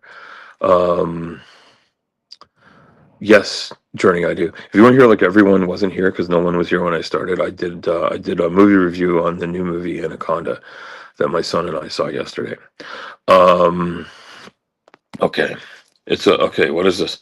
Do you have? It's a running joke. He pulls phrases from people and says, "Good name for a band." Yes, indeed. And there are good names for bands. Yes, I do have a Blue Sky account, Journey, and if you have a Blue Sky account, you can look me up there, or um I have your contact on Discord, so I'll try to find my Blue Sky. I'm never on Blue Sky, but I guess I should work on that. Um, I know Adam from Professor Park's thing told me about something on Blue Sky, and I signed up there. I know I have at least Adam as a friend on there. Um, Trying to remember who else. I don't think I know anybody on Blue Sky. Well, I'll figure it out. Your parents' minivan was '56 Chevy Nomad wagon and a Corvette. So yeah, so we did not have a minivan. When I was a young kid, we had two station wagons. We had a Suburban for a while. We had I think it was a '77 Suburban. I said it was a monkey shit brown because of the Tom Waits song. Um, but yeah, so monkey shit brown Chevy Suburban. It was cool. It was a cool vehicle actually. There's a part of me that would love to have a Suburban again because my dad loved having Suburbans and he had like three different ones. I have 31 followers. That's amazing, Journey. That's unbelievable. Um, I guess I should start pushing some content out on there. Maybe I might start doing that. I might start doing content. So, dude, I'm writing a book too. I don't know if I've told people I'm writing a book on here. I definitely have talked to some people about it. But I'm writing a book about living with obesity. So I mean, probably be like a little bit more put together than me saying after everything. Um, like I just did there. You're making it with a girl in a '64 Chevy station wagon. And a cop knocked on the window. Yeah, purple cops should just let people fuck in their cars quietly, and just leave people the fuck alone. Um, I did talk briefly about that at some point in this stream, just like about the judicial system. But the ADHD pills might not be working because I am bouncing all over the fucking place, and so maybe my wife is right. Maybe it doesn't work, or maybe I didn't take them long enough ago. Maybe they haven't kicked in yet. But I concentrating on making a stream about nothing in particular and everything, everything all at once. But also, I mainly came on to complain about this stuff. Um, He's Pontiac Catalini wagon to haul plywood. Yeah, station wagons are notoriously bad at hauling anything of major weight. They were really only built to haul people. Um, you could probably beef up some of them, and there were Mark's not here to talk about this anymore because he's busy, but in Australia, where Mark Reed lives, there's still people use car-based utes, where they drive something low to the ground like a car. And so we had like the El Camino, and the El Camino was a pretty popular vehicle around here for a while. But big pickup trucks are much more popular in, and always have been in Canada because of like the snow and rough terrain and stuff like that. Having ground clearance has always been somewhat popular here, for having a hauling vehicle. The El Camino. It's more of a style choice here, but in my understanding is in Australia, like it's quite popular, or was anyway, for a long period of time. I would also say the Australian Ute is a much better, more useful vehicle than a lot of North American pickup trucks, um, including like the Japanese ones that are sold here they're quite good trucks. But I think the Australian approach of having like a cab with a diesel engine from Toyota, and then like a real utility bed, tray or bed. I think that's a way smarter way to do it. And trays and beds are popular here too for commercial vehicles, but even just for like your own uses, like hauling trailers around or doing work around your ranch or whatever, just makes more sense to me. And I think if I had unlimited money and time, I'd be swapping my regular factory bed for that type of utility setup every time. But they're not cheap. I've looked into it. There's a company not that far from here that does it, and it's a number of thousands of dollars with no labor. 86 Suburban, yeah, those were fantastic vehicles. Purple, the square body pickup trucks and the Suburbans, and I guess the K Blazer was pretty popular. Plywood loaded is, yeah, Brian's talking about loading it with close to the cab. Yeah, you put the plywood up and then load it with gravel. Yeah, that would be pretty fucking awful in just about any vehicle, except a dump truck or a dump trailer. I've moved lots of aggregate in a dump trailer. Goes really well, but you never want to do it out of a pickup truck if you can avoid it, unless it's bagged. Or a car. I mean, like a few bags of aggregate is fine, but like there's some of this stuff that's just really dumb. So, and I could talk about how to haul shit all day long. I've hauled so many things. I was thinking about this because I do get a lot of I do a lot of videos about trucks and trucking and stuff, and I really appreciate sometimes seeing someone else's perspective. And I've realized, in my short trucking career, I've done a whole bunch of different types of trucking, which I didn't really realize how many different experiences I'd had until I started looking at all the different types of trucks that are out there. And then I realized, well, like, hold on a second, I've done the vast majority of these, but there's still some I haven't really done. 56 Ford Dually. Yeah, Brian. The old dualies were great. 56. Like I know in the Ford Dually. See, like I'm trying to think. Would they have had manual shifting rear end in a smaller vehicle like that, or did they only have that in like medium duties in the 50s and 60s? Yeah, we're all interchangeable parts, front doors. So yeah, it was the only. Yeah, you're right.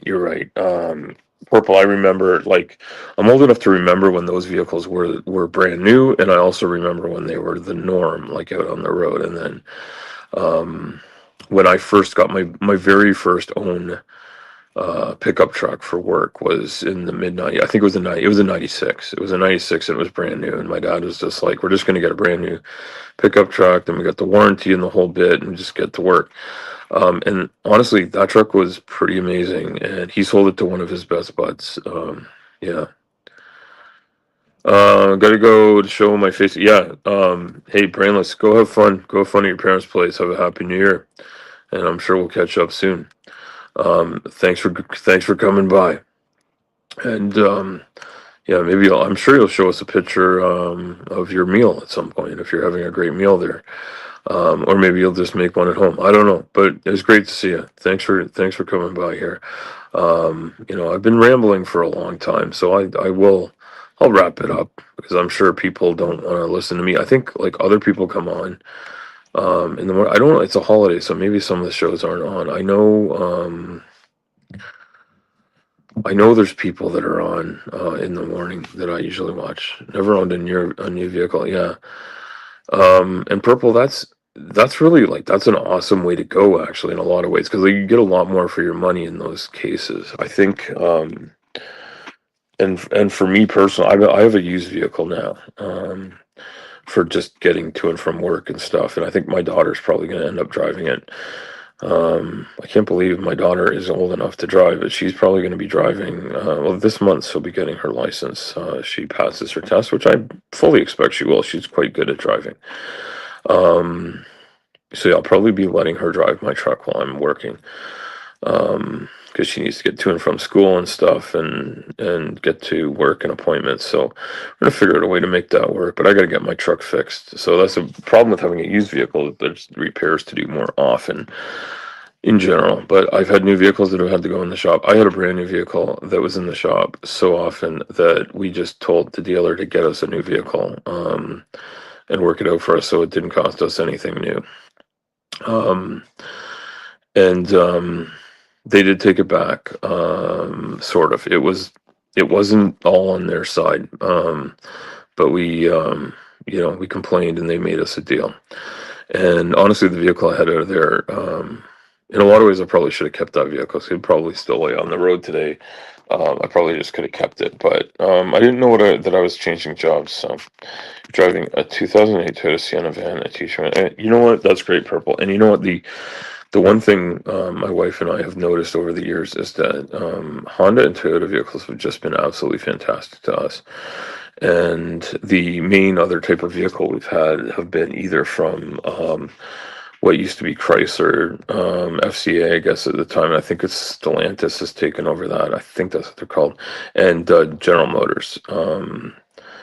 And I've had a lot of General Motors vehicles, like way more General Motors vehicles than anything else in my life. My dad used to be a General Motors all the way guy. He had been a Ford guy here all the way too. I had a Ford. It was a Lemon, and my dad was already anti-Ford, and I didn't want the Ford. It was the best deal we could get at the time. It was an amazing deal on paper. Just the thing was junk. I don't think I'd ever get another one. 90 Dodge Dakota, Brian. Yeah, no, those, you know what, it's hard to keep those on the road because like they're not like the Dakota was not such a popular vehicle as like the old half ton platform would have a lot more available because I think a lot more of them were ever on the road. But the Dodge is kind of like an also ran back then. Not so much now. I think Dodge Ram has a big market share now. I think it's a big piece of it, and I've had a few Rams.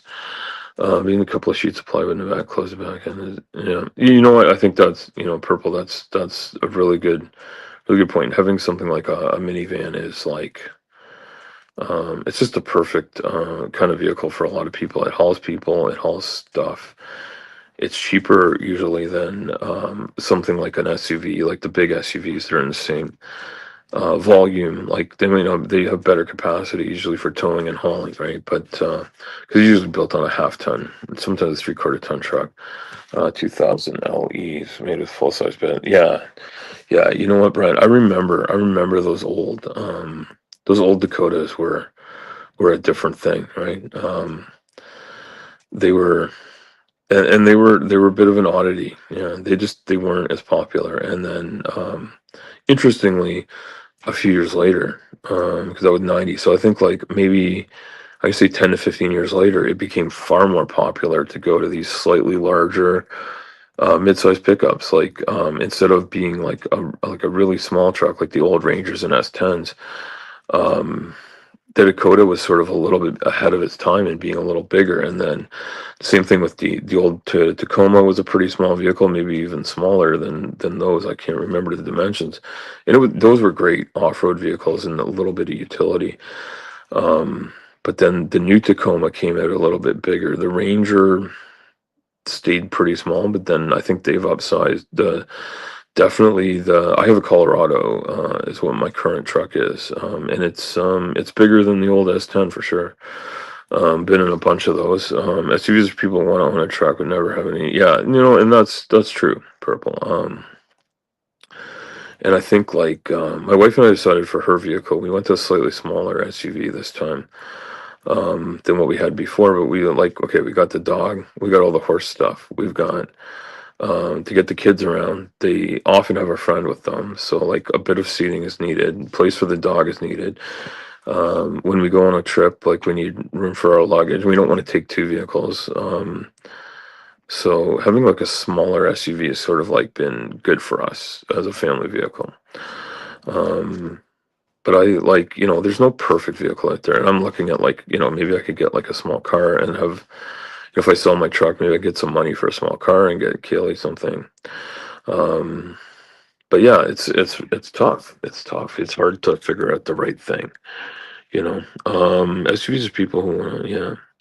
Yeah, and I don't know. I think some SUVs are just a perfect vehicle for a family, and you want to like tow an RV somewhere, or you do a little bit of work, and somebody can't afford to have like a truck, like a dedicated truck to just be around, right? Like people have a farm truck. Oh, Regios is here. Hey, Reggie. Has a big SUV. $2 and $8 grand. Yeah, you know what? Hey, like that's the thing. There is no perfect vehicle, right? Like Kenworth, our drive at work is a perfect vehicle for hauling a heavy load, but like, it only has one passenger seat. And I mean, a couple of people could sit in the bunk. I mean, it may not be technically perfectly legal for seatbelts and stuff, but there is a seatbelt in the lower bunk so you can sleep in it. So you could have someone sleeping in there, and I'm sure you could rig up some sort of seating. But it's not about moving people, it's about moving stuff, right? So, that's kind of the thing about purpose-built vehicles. A bus is the best way to move people around on ground, and a plane is probably the best way to move them long distances, right? And you're saying, oh, Brian's saying flip up seats in the back. Yeah. So I know one of the vehicles that I've been in semi recently, it was a couple of years ago. We were away on a trip and rented. It was the same price as renting a car, like just a regular 4-door car. We got upgraded, and it cost us more in gas, but it was no more. It was no more money to rent a Ford. I think it's called the Expedition. Anyways, or something like that. Anyways, it's the same as a Suburban basically, but made by Ford, and that was actually like a pretty good vehicle. And it wasn't insanely bad on gas. But it was really good for hauling people around. And when we were on this trip, we were doing stuff where we needed to move people around, and I'm 100% sober, so I was also a designated driver. So it actually worked well. I was shuttling people back and forth from some places we had to go as a family, because my wife's whole extended family was around. So I do recommend a vehicle like that for a big family or people that move people on even a semi-regular basis. It definitely was a great vehicle for us for moving our stuff around, being on vacation, not being cramped, having a very comfortable way to drive around. And we were doing a little bit of touring around Colorado, and it was a comfortable way to do it. I enjoyed having it, but I don't think I'd own one.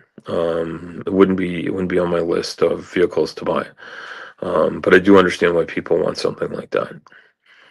Um, yeah, and purple, yeah, room for a wheelchair. Yeah, and that's these are considerations not everybody has to make, but mobility devices take up room.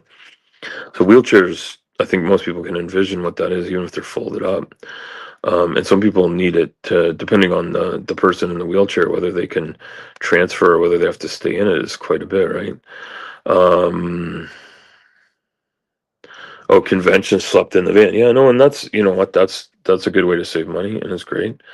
Um, Brian's talking about the camera backing up. Yeah, yeah, you know what, I think you're right, Brian. Backup cameras can be really helpful. Um, I'm really used to not having a backup camera at work. But I also, one thing I really loved about backup cameras on pickup trucks was like hooking up ball type hitches. Fifth wheel hitches on transport trucks, for those that don't drive transport trucks, are not like insanely easy to hit just perfect if you don't know what you're doing. But once you're used to doing it, it's really fucking easy. You just have to be within 2 inches of where you're supposed to be, and you'll grab it. But if you get off of it, it's a problem, and you need to be at the right height. And as someone that hauled a lot of like RGN gooseneck style trails, I can tell you, it's really easy to have a problem with one of those because there's no weight. That is one thing. If you're driving RGN, get out and check twice. You want to make sure you're in the right spot. Because I've skipped it maybe 3 times in my whole driving career, and it is a pain in the ass to fix. It's doable, but it's a pain in the ass. So take my advice on this one. Check it. Because it's way, way easier to get out of line, and have it go where you don't want it. And every time I had it fucked up, it was because my one colleague had a different height fifth wheel than me, and I would forget that he'd been on it, and think that one of the other drivers had been on it, and I just, early in the morning, you're tired, you're not thinking, you forget these little things, you know. Um, it's a little thing, but it's an important thing. Yeah, no, and Reggie, you're right. And I think, I don't know if this is true in other jurisdictions, but I know in Canada, all vehicles now come with a backup camera so that you can see, so you don't like accidentally like back over a kid or a pet or whatever, because there's been a lot of those accidents, and that's a devastating thing to live with or deal with, right? Um, yeah, probably take whatever's on the end of the drive. Yeah, and this morning, this is a kind of a funny story. My wife woke up and made sure my daughter was up, and I took her to work and stuff, and my wife's like, well, I guess she woke up in the middle of the night and read a post online on the local government saying they took all the plows off the road because the road conditions were so bad. And I'm like, oh wow, like how bad is it like out there? I'm like, oh, maybe I need to take the truck because it has full four-wheel drive and whatnot. And I'm looking outside and I'm like, it seems like it's okay here. And she's like, oh, it got better and they put them back on the road. So it basically, the problem was there were local areas of accumulation and blowing snow that were so bad that there were whiteout conditions and the plows couldn't tell whether they were on the road or not. So they took them off for safety. Also, not a lot of people on the road. That's not something that we get every day in the winter, but we get it commonly. It's common here, but you don't often hear that they've decided the weather's so bad they can't let the plows run. That's not a common thing you hear. It does happen. Also in Ontario in general over the holiday week here, I guess, like since Christmas, there's been several major closures of highways that have really cut off communities. I was reading through some of this, so I think a lot of them are open and running again from what I've seen on the news, but a lot of the northern routes were closed, and there's no alternative for a lot of these, or if there is, it's adding like literally 6 to 8 hours of driving between centers. They're kind of ridiculous, right? Oh, Brian, 150 years of no accidents. That's excellent, Brian. I cannot say the same. I'm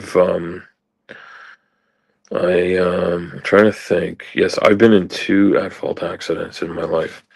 And I was rear-ended up a number of times, actually, unfortunately. And all like from people just not paying any attention to anything at all. And a bunch of them were with my old pickup truck, which had a great big steel bumper on the back, and a lot of them it didn't do any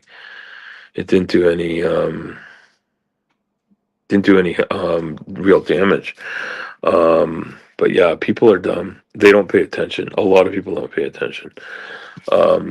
And yes, purple, you are correct. An SUV with four-wheel drive does not help you slow down.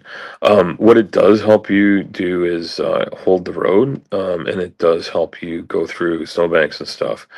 But it does not slow you down, other than adding mass to the vehicle. And if you're doing engine braking through four-wheel drive, I mean, you really shouldn't be going that fast in four-wheel drive. I'm not saying I don't go that fast in four-wheel drive, but I keep it under 100 kilometers an hour in four-wheel drive. Um, that is one thing. People joke around about Canadians and how fast we drive in the snow. We will drive pretty fast in the snow, but you need room. You really need room.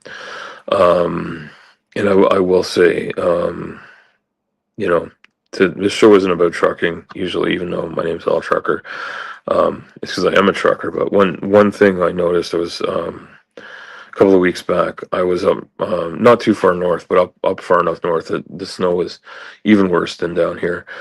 A couple hours up. It took me a lot longer than that to get down because of the traffic and the weather. When I went up in the morning, I went back roads because things were good. Like 62 miles an hour, purple. Is 100 kilometers an hour. It's about like it's yeah, like 10 kilometers an hour is 6 miles an hour. Kind of goes like that. Just about 100 is 60. You probably follow the math there.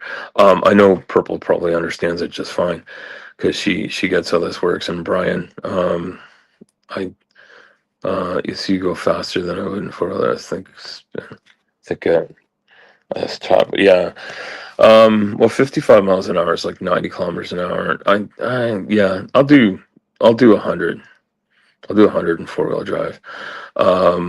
Like four high, not four low. Four low, I wouldn't go over like 20.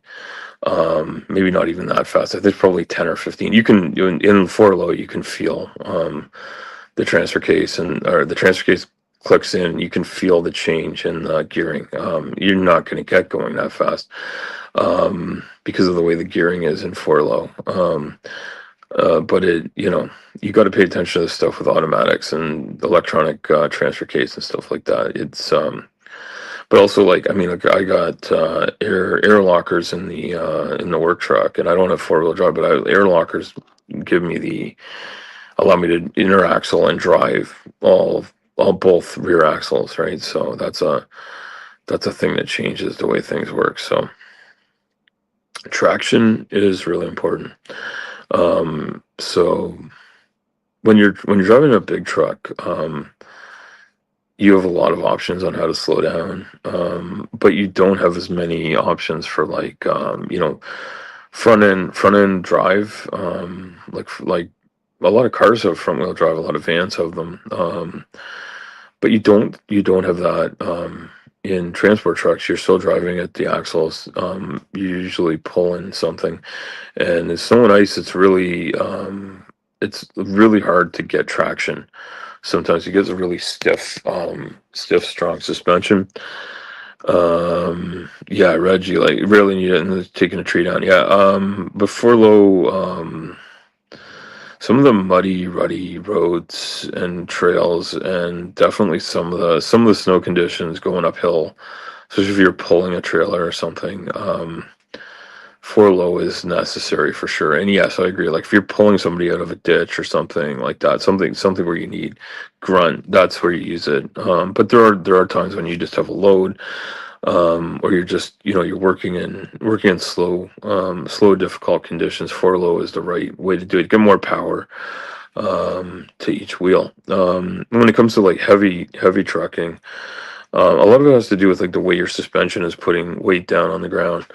And so like one thing that'll happen that like is not a problem on like relatively flat dry land that you notice a lot when you do construction and mine hauling and stuff like that, which I've done most of my career, both as a working in construction and then working in trucking, is like the roads and the angles and things can be pretty fucked up, and trying to get power to your drives is the way we speak in trucking. So you get your steers and your drives, and then there's pusher axles and lift axles and stuff like that. I won't get into the complications of that, but not having weight over your drive, so like having an unloaded trailer or a bobtail truck, makes it almost impossible to handle in rough weather.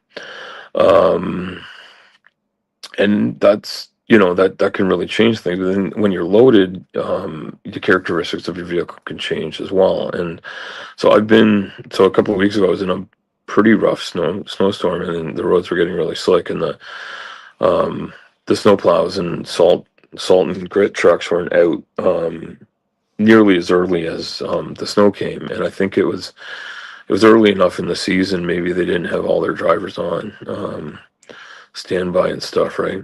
All right, all right. Good night, Purple. Get some good rest there. And Reggie, what are you saying there, Reggie? Haven't been on what is considered minimum maintenance roads around here. Those do require, yeah, yeah. No, and that would be like some of the roads around here. It depend on the road, the hour of the day, where it is, how deep the snow is. We've been getting drifts well over 3 feet tall here on some of the roads that we don't get a lot of plowing and maintenance on. 33-ton truck, no, up to 45, about 40, 50 feet. Never doing that. So,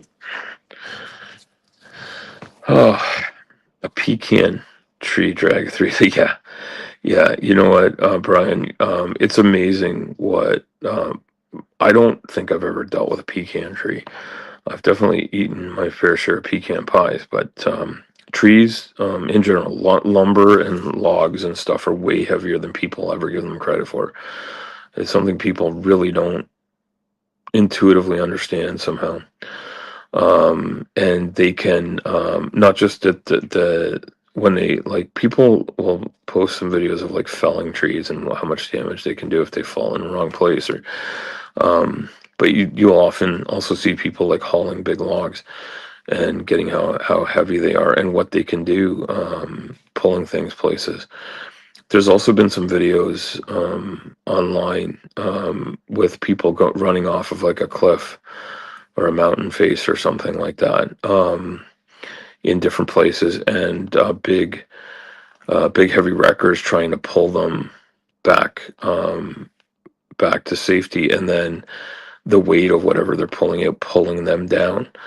And having done some recovery and winch work myself, like, it is really, really important running a tow truck to really understand physics. I don't run a tow truck. I do haul things on a bed with a winch, usually construction stuff. Sometimes I'll move vehicles around. So, like, I consider moving like regular vehicles around to be super light work. Even like a transport tractor I've hauled around, like, that's light for the work we do. Construction equipment is much heavier. But light loads are dangerous in rough conditions. You want more weight. You want more weight over your drives. You want more weight up at the front. We always trim from the top down and drop. Yeah. So yeah, if you did arborist type work, either professionally or amateur, you probably know it's a very skilled trade, and you got to do it right. You can't just fuck around. Hey, Lil, good to see you. Thanks for coming by. I've been rambling for a couple hours on the internet here. I haven't done a show in a while. I guess I'm getting a lot off my chest here. So yeah, we're all wishing Purple a good sleep.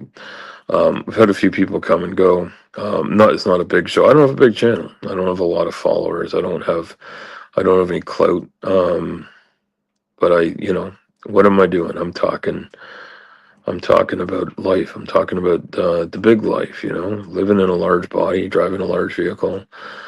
I've done lots of oversized heavy haul stuff in my life, and do a variety of stuff now. It's really it's been interesting over the last year. I'm coming up in a couple of weeks. It'll be 1 year at my new job.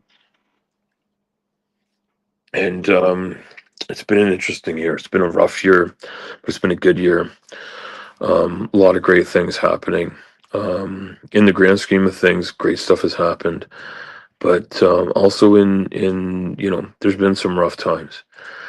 And looking forward to this year. 2026 is going to be good. I believe it. I believe it is. I believe you are 100% correct. We ramble as much as we can. I've been doing a lot of listening and not so much rambling over the last couple of months. Yes, Brian, it can be cathartic, and it's also like I like to get off my chest the thoughts that I'm having. I like to talk to people about the things that have caused me pain and anguish and suffering, and also like given me learning and growing opportunities, and also like to use those to understand and empathize where other people are coming from. And I think that's one of the most important things that I've learned to do in my life, is to use my experiences to, not be the same as other people, but to connect with them. And I actually read somebody posted a thing about people that are neurodivergent and ADHD and whatnot, using common experiences to connect. Because someone had posted they wish people wouldn't, when they're telling a story, that they wouldn't say, "Hey, I've been through something somewhat similar," and using that as a way to, say, "Hey, like I get that. That sucks." Um, sometimes that's a thing. And I certainly don't do it to like take away from someone else's story. I do it to say, "Hey, I haven't been through that, but I've been through this," right? Um, there's a lot of commonalities in the human experience. So if I use my experience being um, diminished and excluded as someone in a large body, to understand that someone's been excluded and diminished because of some other arbitrary aspect of who they are, as a person, that, like, maybe it's not the same, but it's a very similar experience. I think when you feel put upon and diminished, made fun of, and made the butt of people's jokes all the time, and you see it constantly, I do think um, that has an effect. I'm pretty sure that has an effect on how you interact with the world. And I think if that's the way you interact with the world, that um, you probably see in other people when they're having a rough time. I think that's pretty fair. And Will says, New Year's going good and bad. Got the flu and I think I'm puppy piled under 3 dot. Wow. Well, you know what? For a lot of people, being a pile of puppies is just fun and awesome. And I started my stream. If you weren't here at the beginning, you definitely want to go back for the first few minutes where I do my review of the new movie Anaconda with Jack Black, um, and an all-star cast, and some people I'd never heard of before, but a bunch of them were people I definitely knew. Um, and about how much my kids love animals. My son really likes the dinosaurs, and he does like snakes and reptiles. And then also, my daughter loves horses and dogs, and my son also loves all animals, and he loves dogs as well. We've had a few family drop by, and we've dropped by people's houses, and they all have a lot of people have dogs, and he's very quick to get down and say hello to the new animals and make sure that they get a belly rub and or feel loved. And you know, I've never been as enthusiastic about having puppies as some people, but I do appreciate having a dog. It's a lot of work, it's a lot of commitment, and I'm not around as much, so our dog doesn't love me as much. Um, oh, kids and critters, yes, Brian. Maybe even just with an apostrophe, kids and critters. I'm not sure. I'm not sure which way to go with that, but yes, Brian, you've got it. And I, um, and without that, life would just be boring.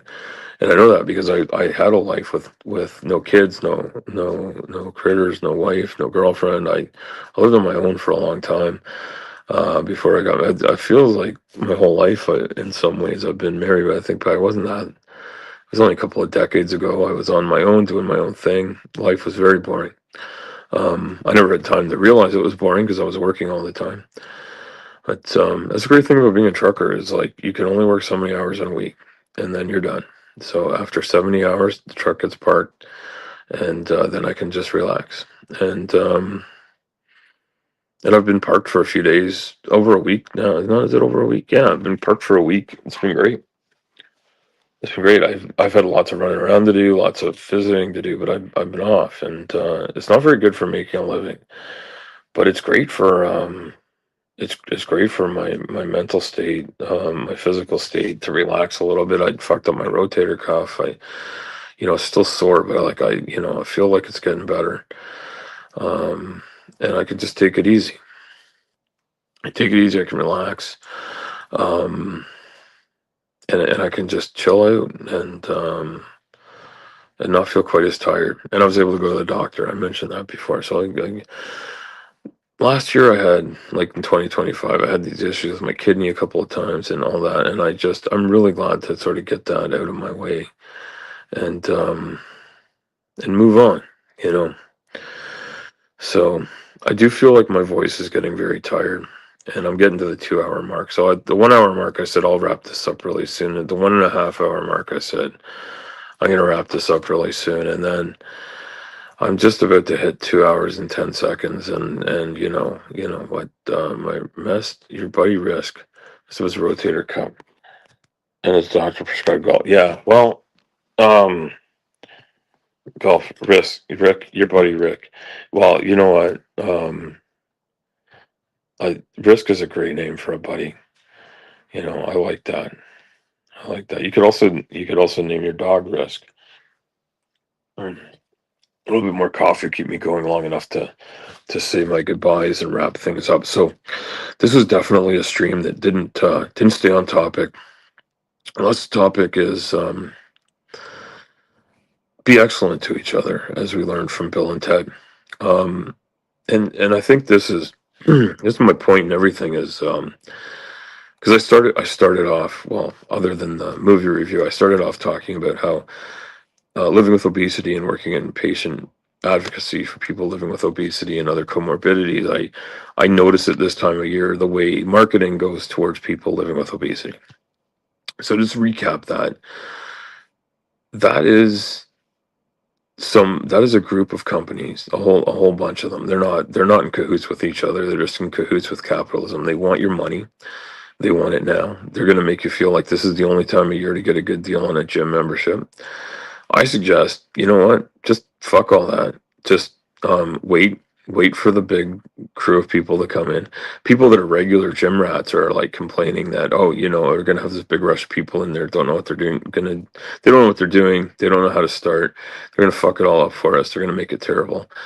And yeah, I know you're used to like those people paying for you to have a cheaper gym membership. And you know what? Maybe you should just shut the fuck up and let them try. Some of them are gonna fail. Some of them are gonna succeed. And anybody gets out there and does anything is succeeding. Um, and sometimes I'm sitting at home and I'm succeeding at relaxing. I'm succeeding at recovering and regenerating. You got to do that every once in a while. It's if you run 24/7 and never calm down, your body will never get a chance to heal. Your brain will never get a chance to heal. And we need uptime and downtime. What we definitely don't need is people telling us that we're not good enough the way they are, the way that we are, and that there's something wrong with us, and that they can fix it if we just send them some money. There's nothing wrong with you the way you are. They can't fix it, and you don't need to spend any money on it. I'm sorry if that's the business you're in. Get fucked. Um, you know, it's too bad, but there are real solutions for many disease states. And obesity is a real disease. It is a real problem that people struggle with. And so, yeah, I gotta take the time to advocate for myself and for others that live with this disease. I do it in a more formal capacity, but I really feel like I needed to come and do a little show about it. Um, and I started that off. And if you make it through like the first 15, 20 minutes, I think you get the anaconda thing, and then I talk about the this concept. And I think what I will do is I will take my little post out of the group, the group that I work with, and I will maybe amend it a little bit, and I might share it around here, because I think the messaging is good, and people may or may not like it, but I'll try to put it in like a community post or something so people can read it. But basically, don't rush to make a New Year's resolution. on January the 1st. And in fact, I'm going to tell a story. I'm going to end on this story. I I quit smoking on February 2nd, 2005. So on Groundhog Day of this year, I will I will be 21 years smoke free. That wasn't a New Year's resolution. It was a resolution I made. I picked that day for a couple of reasons. They're personal to me. They have nothing to do with groundhogs. I wanted to make a change in my life that was important that year, and I did it, and it has worked out well for me. I've managed to actually not smoke a cigarette in all that time. Um, well, that's great, Brian. Brian, that's fantastic.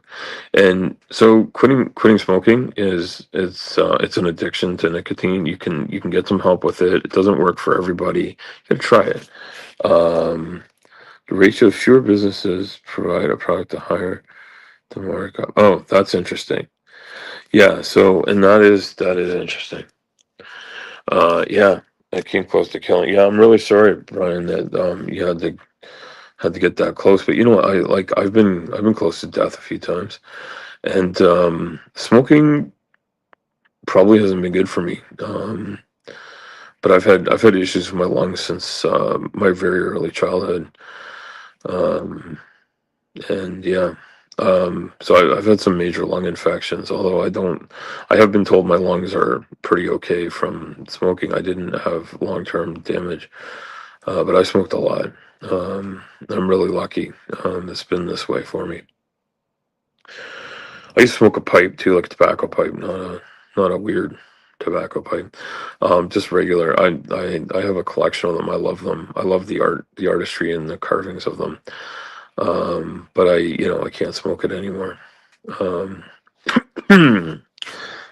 getting together, that's great journey. You know what? I think getting family together on any day is a wonderful thing. And we have birthdays, weddings, funerals, Christmas, Easter, Kwanzaa, and Hanukkah, Yom Kippur, whatever people have. I'm just rambling about a few holidays that came to my mind, or the Melbourne Cup Day in Australia. We heard about from Mark. That's an important holiday they have down there, and we have the May 4 and Canada Day, right? You have to rent out a state. Yeah, yeah. Well, um, I think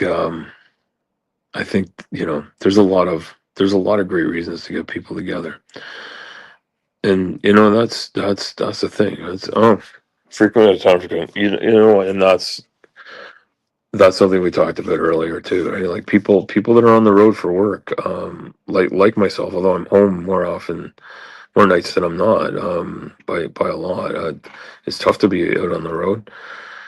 For anyone, it doesn't matter what takes you away from family. There's people that fly all over to meetings, and people that are in sales, people that are in management, people that are in trucking and transportation, people that drive, public transit over long distances, people that there's people that fly planes and crew planes, that sort of thing. This sort of thing takes people away for chunks of time. And it takes a toll on your mind, your body, and on relationships too. But at the same time, um, people need to do these jobs. These jobs, they're not done without doing them. So um, I think those are the important things that I'm gonna end on, is to be kind and be excellent to each other, be understanding of where other people are coming from, why they may not think the way you think, they may not see things the way you see them. um, try to understand where they're coming from, and why they're there, what their life experience might be, and use your life experiences to see that everyone's got their own unique perspective, a collection of things. Some of them may be very similar to yours, some of them may be very, very disparate. Um, but the human condition is to do a fair bit of struggling, and a little bit of thriving and surviving, and sometimes to just relax and have a great time. And we can do more of that by supporting each other and understanding each other. And that's the main thing, right? And ideally, we don't take advantage of other people's misfortune. We use it as a chance to take any fortune that we do have. If we have good fortune, try to share it with others. If someone else is having a rough time, and try to help them, and try to keep lines of communication open too. I think that's it's a really really important thing to do, um, because we may not understand someone's point of view if we don't stop and listen to what they're saying, um, understand where they've been, um, and what shapes their view of things. Um, and it can be really easy to have a knee jerk reaction to just about anything. I often have knee jerk reactions to things where I'm directly affected, and I have to take a step back and say, oh, what's really going on here? Not everything has malice, right? Um, yeah, Brian, I agree. Yeah, I guess some people are opportunists to a point where they really, um, they'll do anything to get ahead. I mean, I can understand someone who's in a state of destitution being an opportunist in terms of, like, taking something to eat or whatever. I think it's pretty easy to understand that.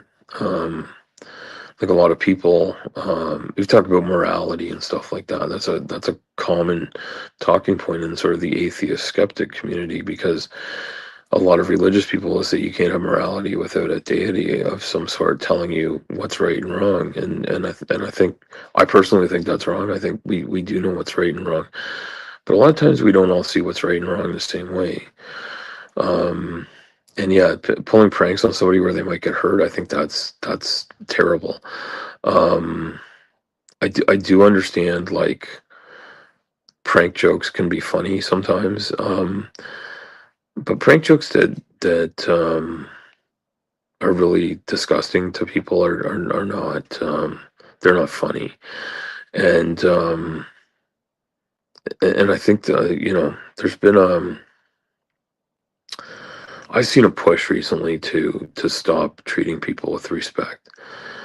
Um, and I'm not sure exactly. I know people will blame all sorts of things, and I think, I think what's happening generally is people are um, normalizing making people the butt of a joke. And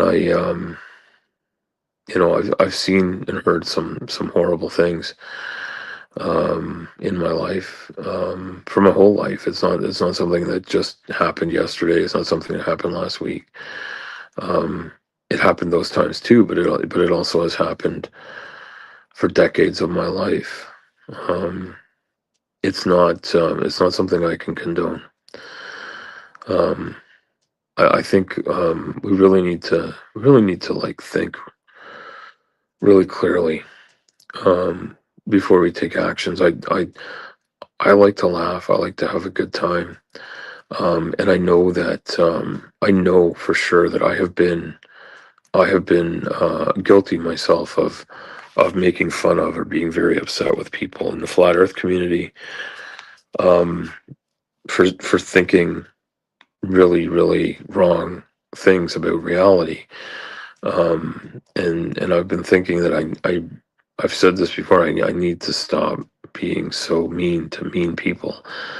And I do feel like the people I've taken the piss out of have mostly been people that I think are really, really, terrible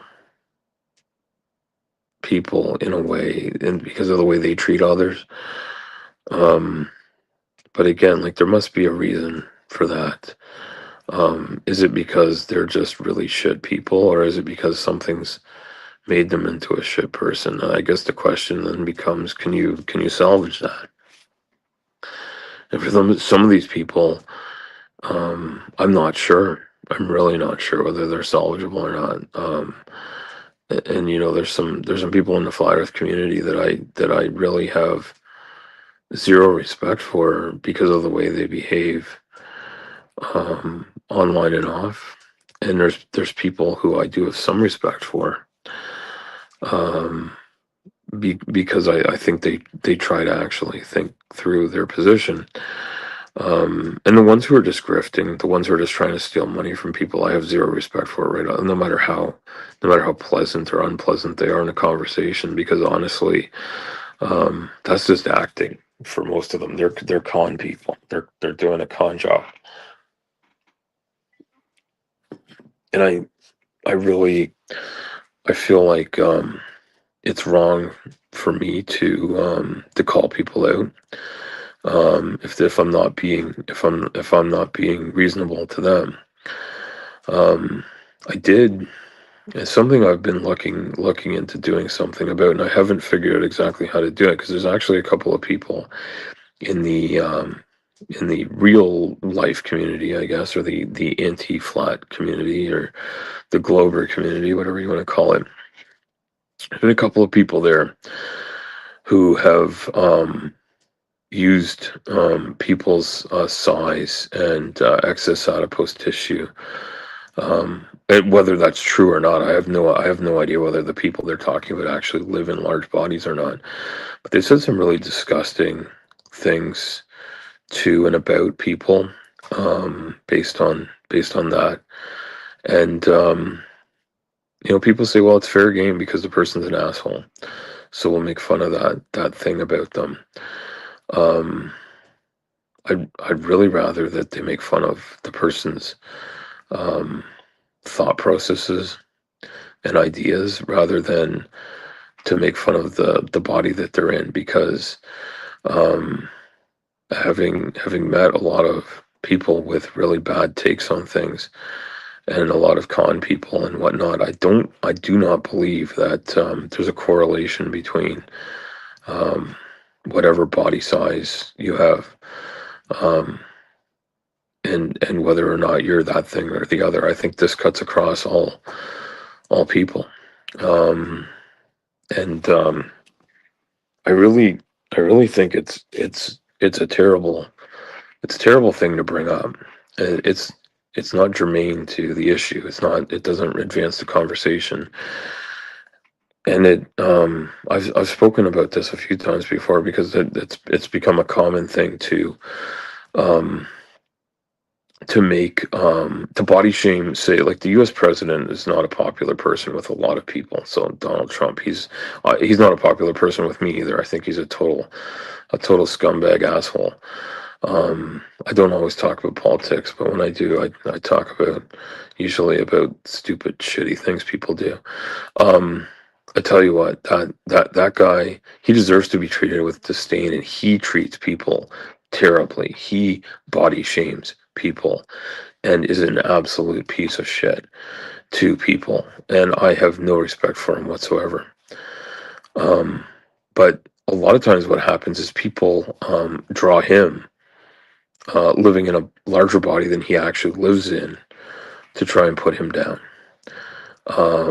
And thank you. Well, I appreciate that. Yeah, body shaming people is pretty shitty, no matter the circumstances. Yeah. So the thing is, and I think, O'Brien was saying, Harsonship people find the flirt stuff funny to try to. Yeah. So it's the stupid ideas that we need to put down.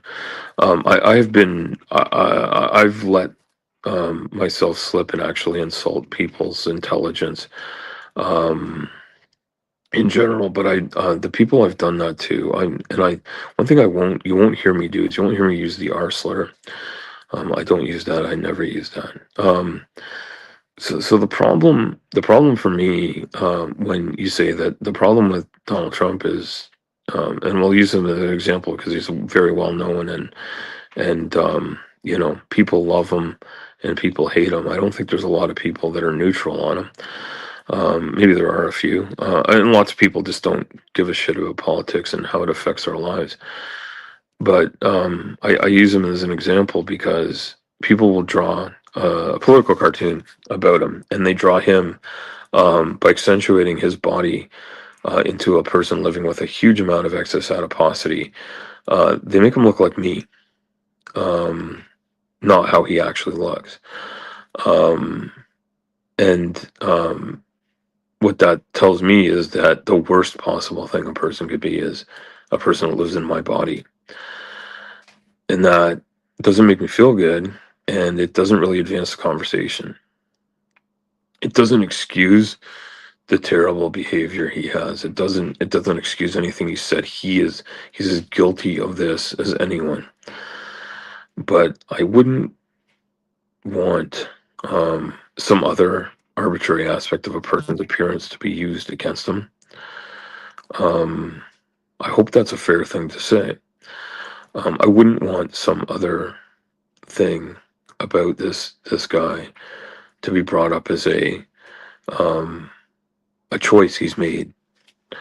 And the fact that he judges other people on stuff like this does not make exaggerating his situation something that furthers the conversation. I also have seen a lot of memes and pictures that depict Americans as people that live in bodies like mine, as and equating that with a lack of intelligence and a lack of critical thinking and a lack of a lot of things. The fact of the matter is, excess adiposity does not change your brain power. It does not change your intelligence or your ability to think critically. There are lots of things about living in a large body that can tax your resources in a way that you may not get a chance to spend as much time interacting with things as you'd like to because you're busy dealing with something else. And that's been the case for me recently. But it doesn't take away the fact that I'm able to think this stuff through. It doesn't take away the fact that that I care about these items, that these things are important to me. It's really of great importance to me to defend people like myself that live in a large body and don't deserve to be treated like garbage. In the same way that I also do not stand by the idea that anyone should be treated like garbage for their gender identity, their race, their ethnicity, their religion, their culture, their language. These things are really stupid things to be upset about other people. People's country of origin has become a major talking point. People are very upset with people that are born on the other side of a political border wanting to live on the same side of the political border as them. I agree to a point that it's not necessarily reasonable for sovereign nations to just allow unfettered crossings of a border without taking count of who is and isn't around, if nothing else for the simple fact of wanting to provide for everyone's needs properly.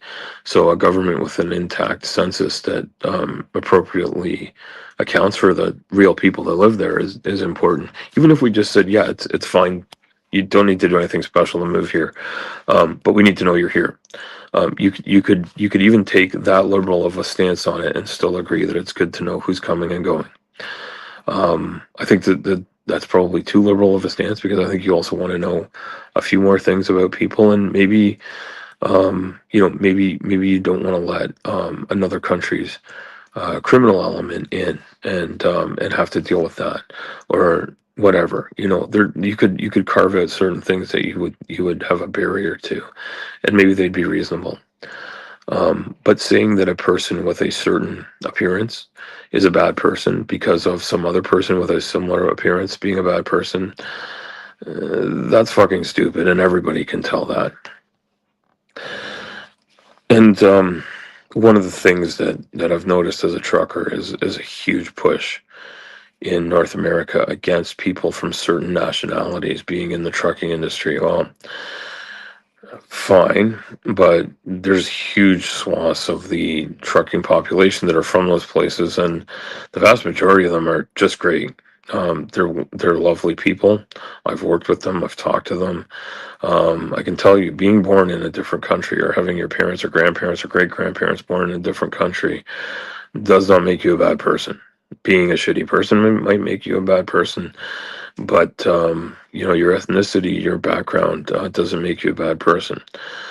Um, the two main backgrounds that I have by blood ancestry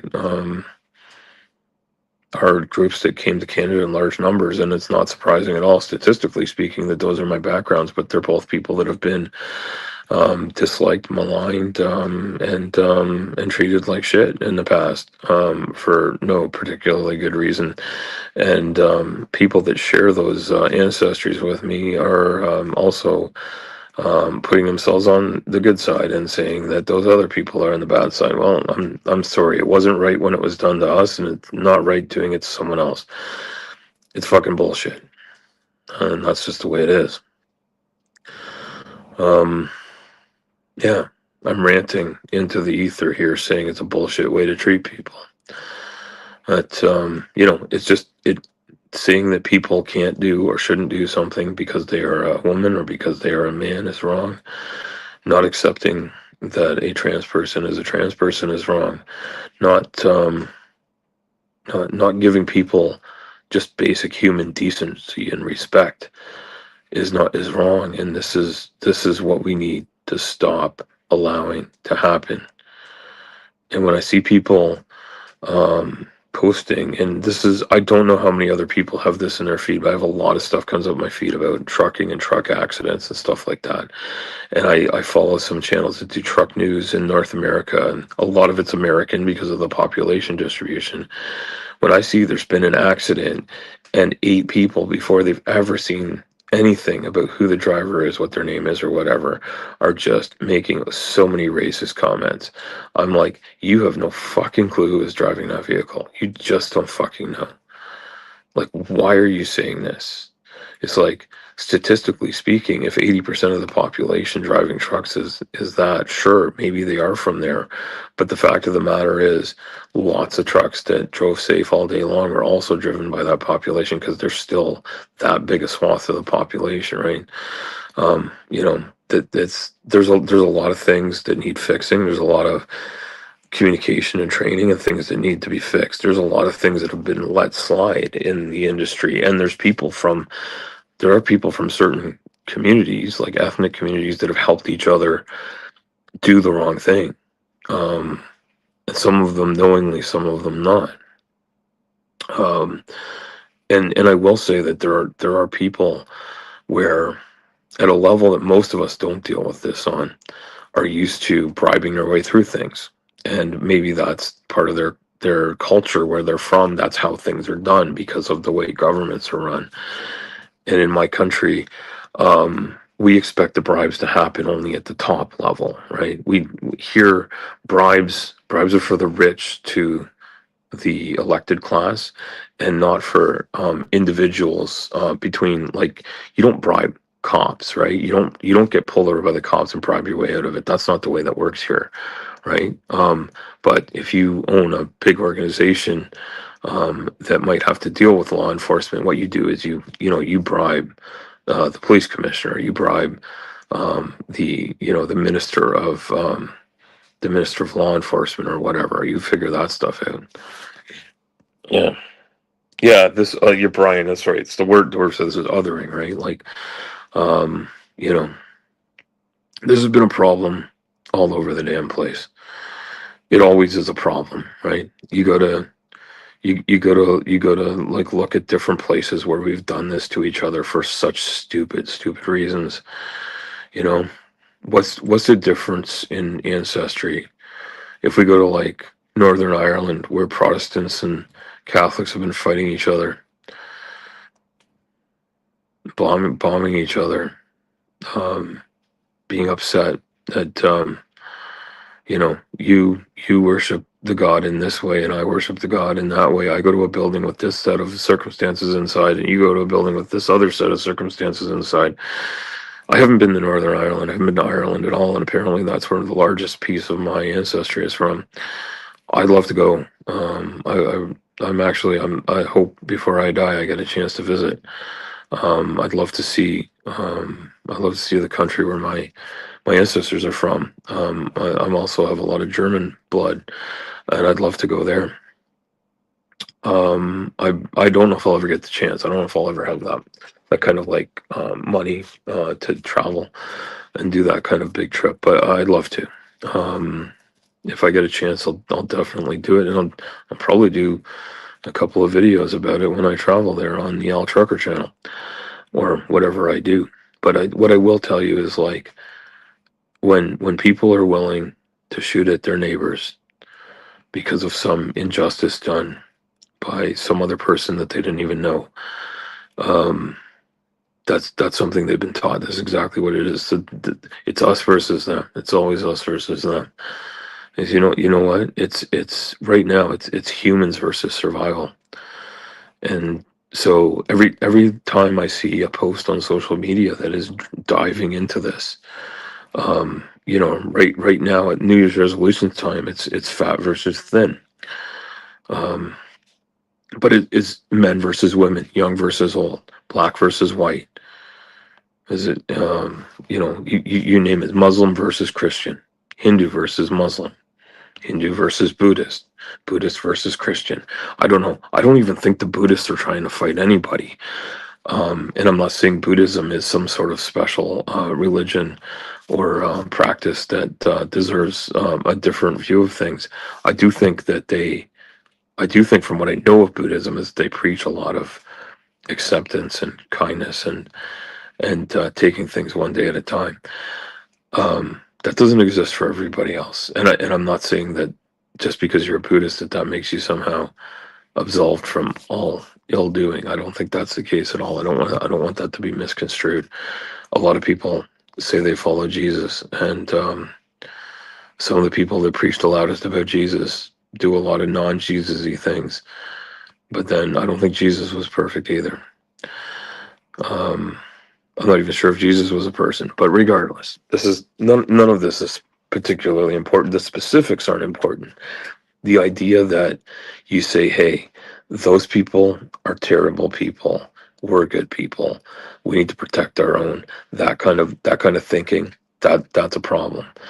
It's a problem in the justice system, it's a problem in law enforcement, it's a problem in healthcare, it's a problem in everything. Anytime you don't take into account that real people's lives are affected, that and I didn't leave out on purpose, but it just occurred to me. It's something I should bring up, is that indigenous communities all over my country, all over North America, I think they also exist on many other continents. They've been pushed out by othering, by being treated as second or third class citizens.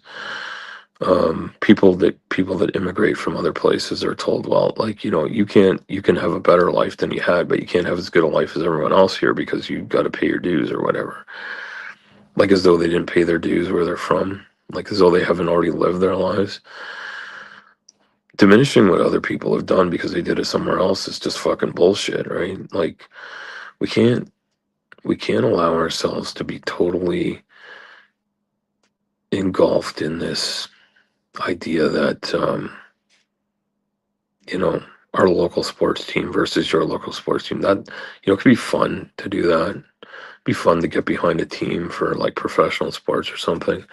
I even like, what, I think we all understand that we all understand and get that that's a pretty arbitrary fucking thing, right? It's like, oh really? Like, the professional hockey players from all over the world that play for Toronto versus Montreal, let's to use a local example to me, relatively speaking. Most Ontarians would root for the Leafs. Most Quebecers would vote for the Habs or the Montreal Canadiens, if you're not familiar. We call them the Habs, and the Leafs are the Toronto Maple Leafs. We know it should be Leaves, but we call it the Leafs. It's a long suffering thing to be a Leafs fan. I am not a Leafs fan. I'm not against the Leafs. I mean, if they want to win something, they could go ahead. But it's a business. It's just a business, and we don't need to put that type of like othering into real people's lives. Hey, Kelly, good to see you. Thanks for coming by. I've threatened to stop this stream like 5 times already, and I'm really gonna stop it like very shortly. But if we lack seeing who people are inside and only see these bullshit things on the outside and use that to categorize them, we all do it. It's a like we have these biases, we have stigmas about things. We've built this up in our minds, right? And yeah, there's some people out there that are just assholes and they love being assholes, I guess. But I think most of them have been taught to be assholes somehow. Either they've been treated to a terrible life by another asshole or a bunch of them. And so we should have a little bit of empathy for that. Not too much. I don't want to excuse people's bad behavior. But we should try to see the good in each other. We should see the humanity in each other first. And I feel like if we did that, and push back against bad thoughts, bad ideas first, and worked on fixing them, we could do a much better job at pushing back against the forces that really want to control us.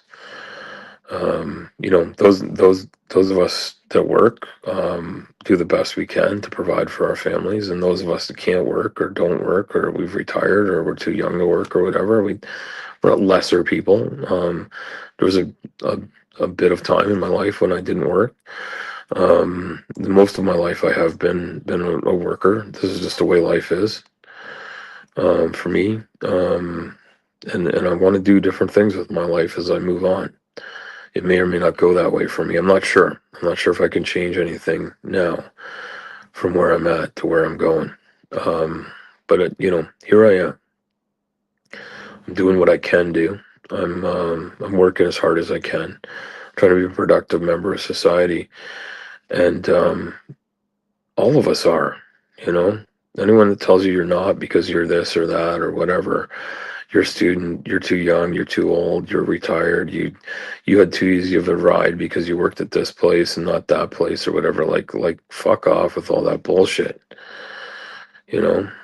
The best thing we could probably do is and I've had different opinions about unions because I've usually had issues with the way independent unions have done specific things in certain circumstances, but I think a labor union that protected labor against established huge corporate greed would probably be a good fucking thing. I think something like that also supported small businesses would be really fucking important. Because having run a small business, I know that bailouts are not for small businesses. They're for big businesses. Big businesses that promise to save everybody, but they only save themselves and their shareholders. And sure, maybe we got to look after shareholders. Maybe that's an important thing. But if we think about it, those shareholders on the stock market, the big players, they're just playing with money like they're gambling in Vegas, right? So, this is something to consider. But, do we unionize the whole world's workforce so that we can't be taken advantage of? Maybe so. Maybe that is the only way to do it. No one will ever do it. There's always someone who will be a quote unquote a scab or whatever. But that's the problem is people are under the boot so fucking hard that we don't have choices, right? I've got choices because the skills I have, I could move to a different company pretty quickly. I don't think I'd have trouble finding another job. I don't want another job though. I like working where I work. I like working for my boss. He's a decent guy. He looks after me and my I have one coworker now, and he's a decent guy. He treats people with respect, and he expects a decent day's work and honesty, and that's all he's really ever asked for. It's just respect him and his company, and he respects his workers. He understands that getting good people is worth it, and I've understood that. I was a small business person myself for a long time. I see Brian and Kelly are talking about their union experiences, and yeah, the IBW I've worked with a lot when I was in construction, um, and UAW. So like, and I guess I've probably worked with I've worked with a bunch of unions on and off, but I've never ever been in a union myself. My wife works on a union. It's not a bad thing. Um, it can be troublesome. I have a good friend. I actually need to reach out to him. I'm gonna wish him a happy new year today. You don't have the option where you have unions. So yeah, Lil, and I'm not sure if I know where you are off the top of my head. I know I've probably heard what part of the world you're in, but it's not sticking in my head right now. But I know like not every industry has unionization, right? Oh, in Texas, okay. Yeah, Texas. I mean, Texas is, yeah. That's. I mean, it's really important to remember how free you are in Texas to do anything you want except start a union. Um, yeah, Texas. I think I did know that. Well, I just, Texas is. I haven't been to Texas. I've always wanted to go. I've always wanted to go to Galveston ever since I heard Glenn Campbell sing about it. Um, and I think I'd enjoy visiting Texas. I won't be visiting any part of the U.S. unless someone pays me to go there with a load. See you later. See you later, Brian. I should have gone a long time ago. I've been saying goodbye for an hour and a half. Um, I think I will. I'll wrap it up here. I'll wrap it up by saying, there's so many shit ways to treat people, and there's so many good ways to treat people, and pointing fingers at people for being not from your group. Well, let's not do that. Even medically, yeah. Yeah. Well, you're right. That type of thing is really horrible, and I'm boycotting your entire country, not just Texas, for reasons of some would say it's by othering, it's by national pride. That's maybe that's not fair.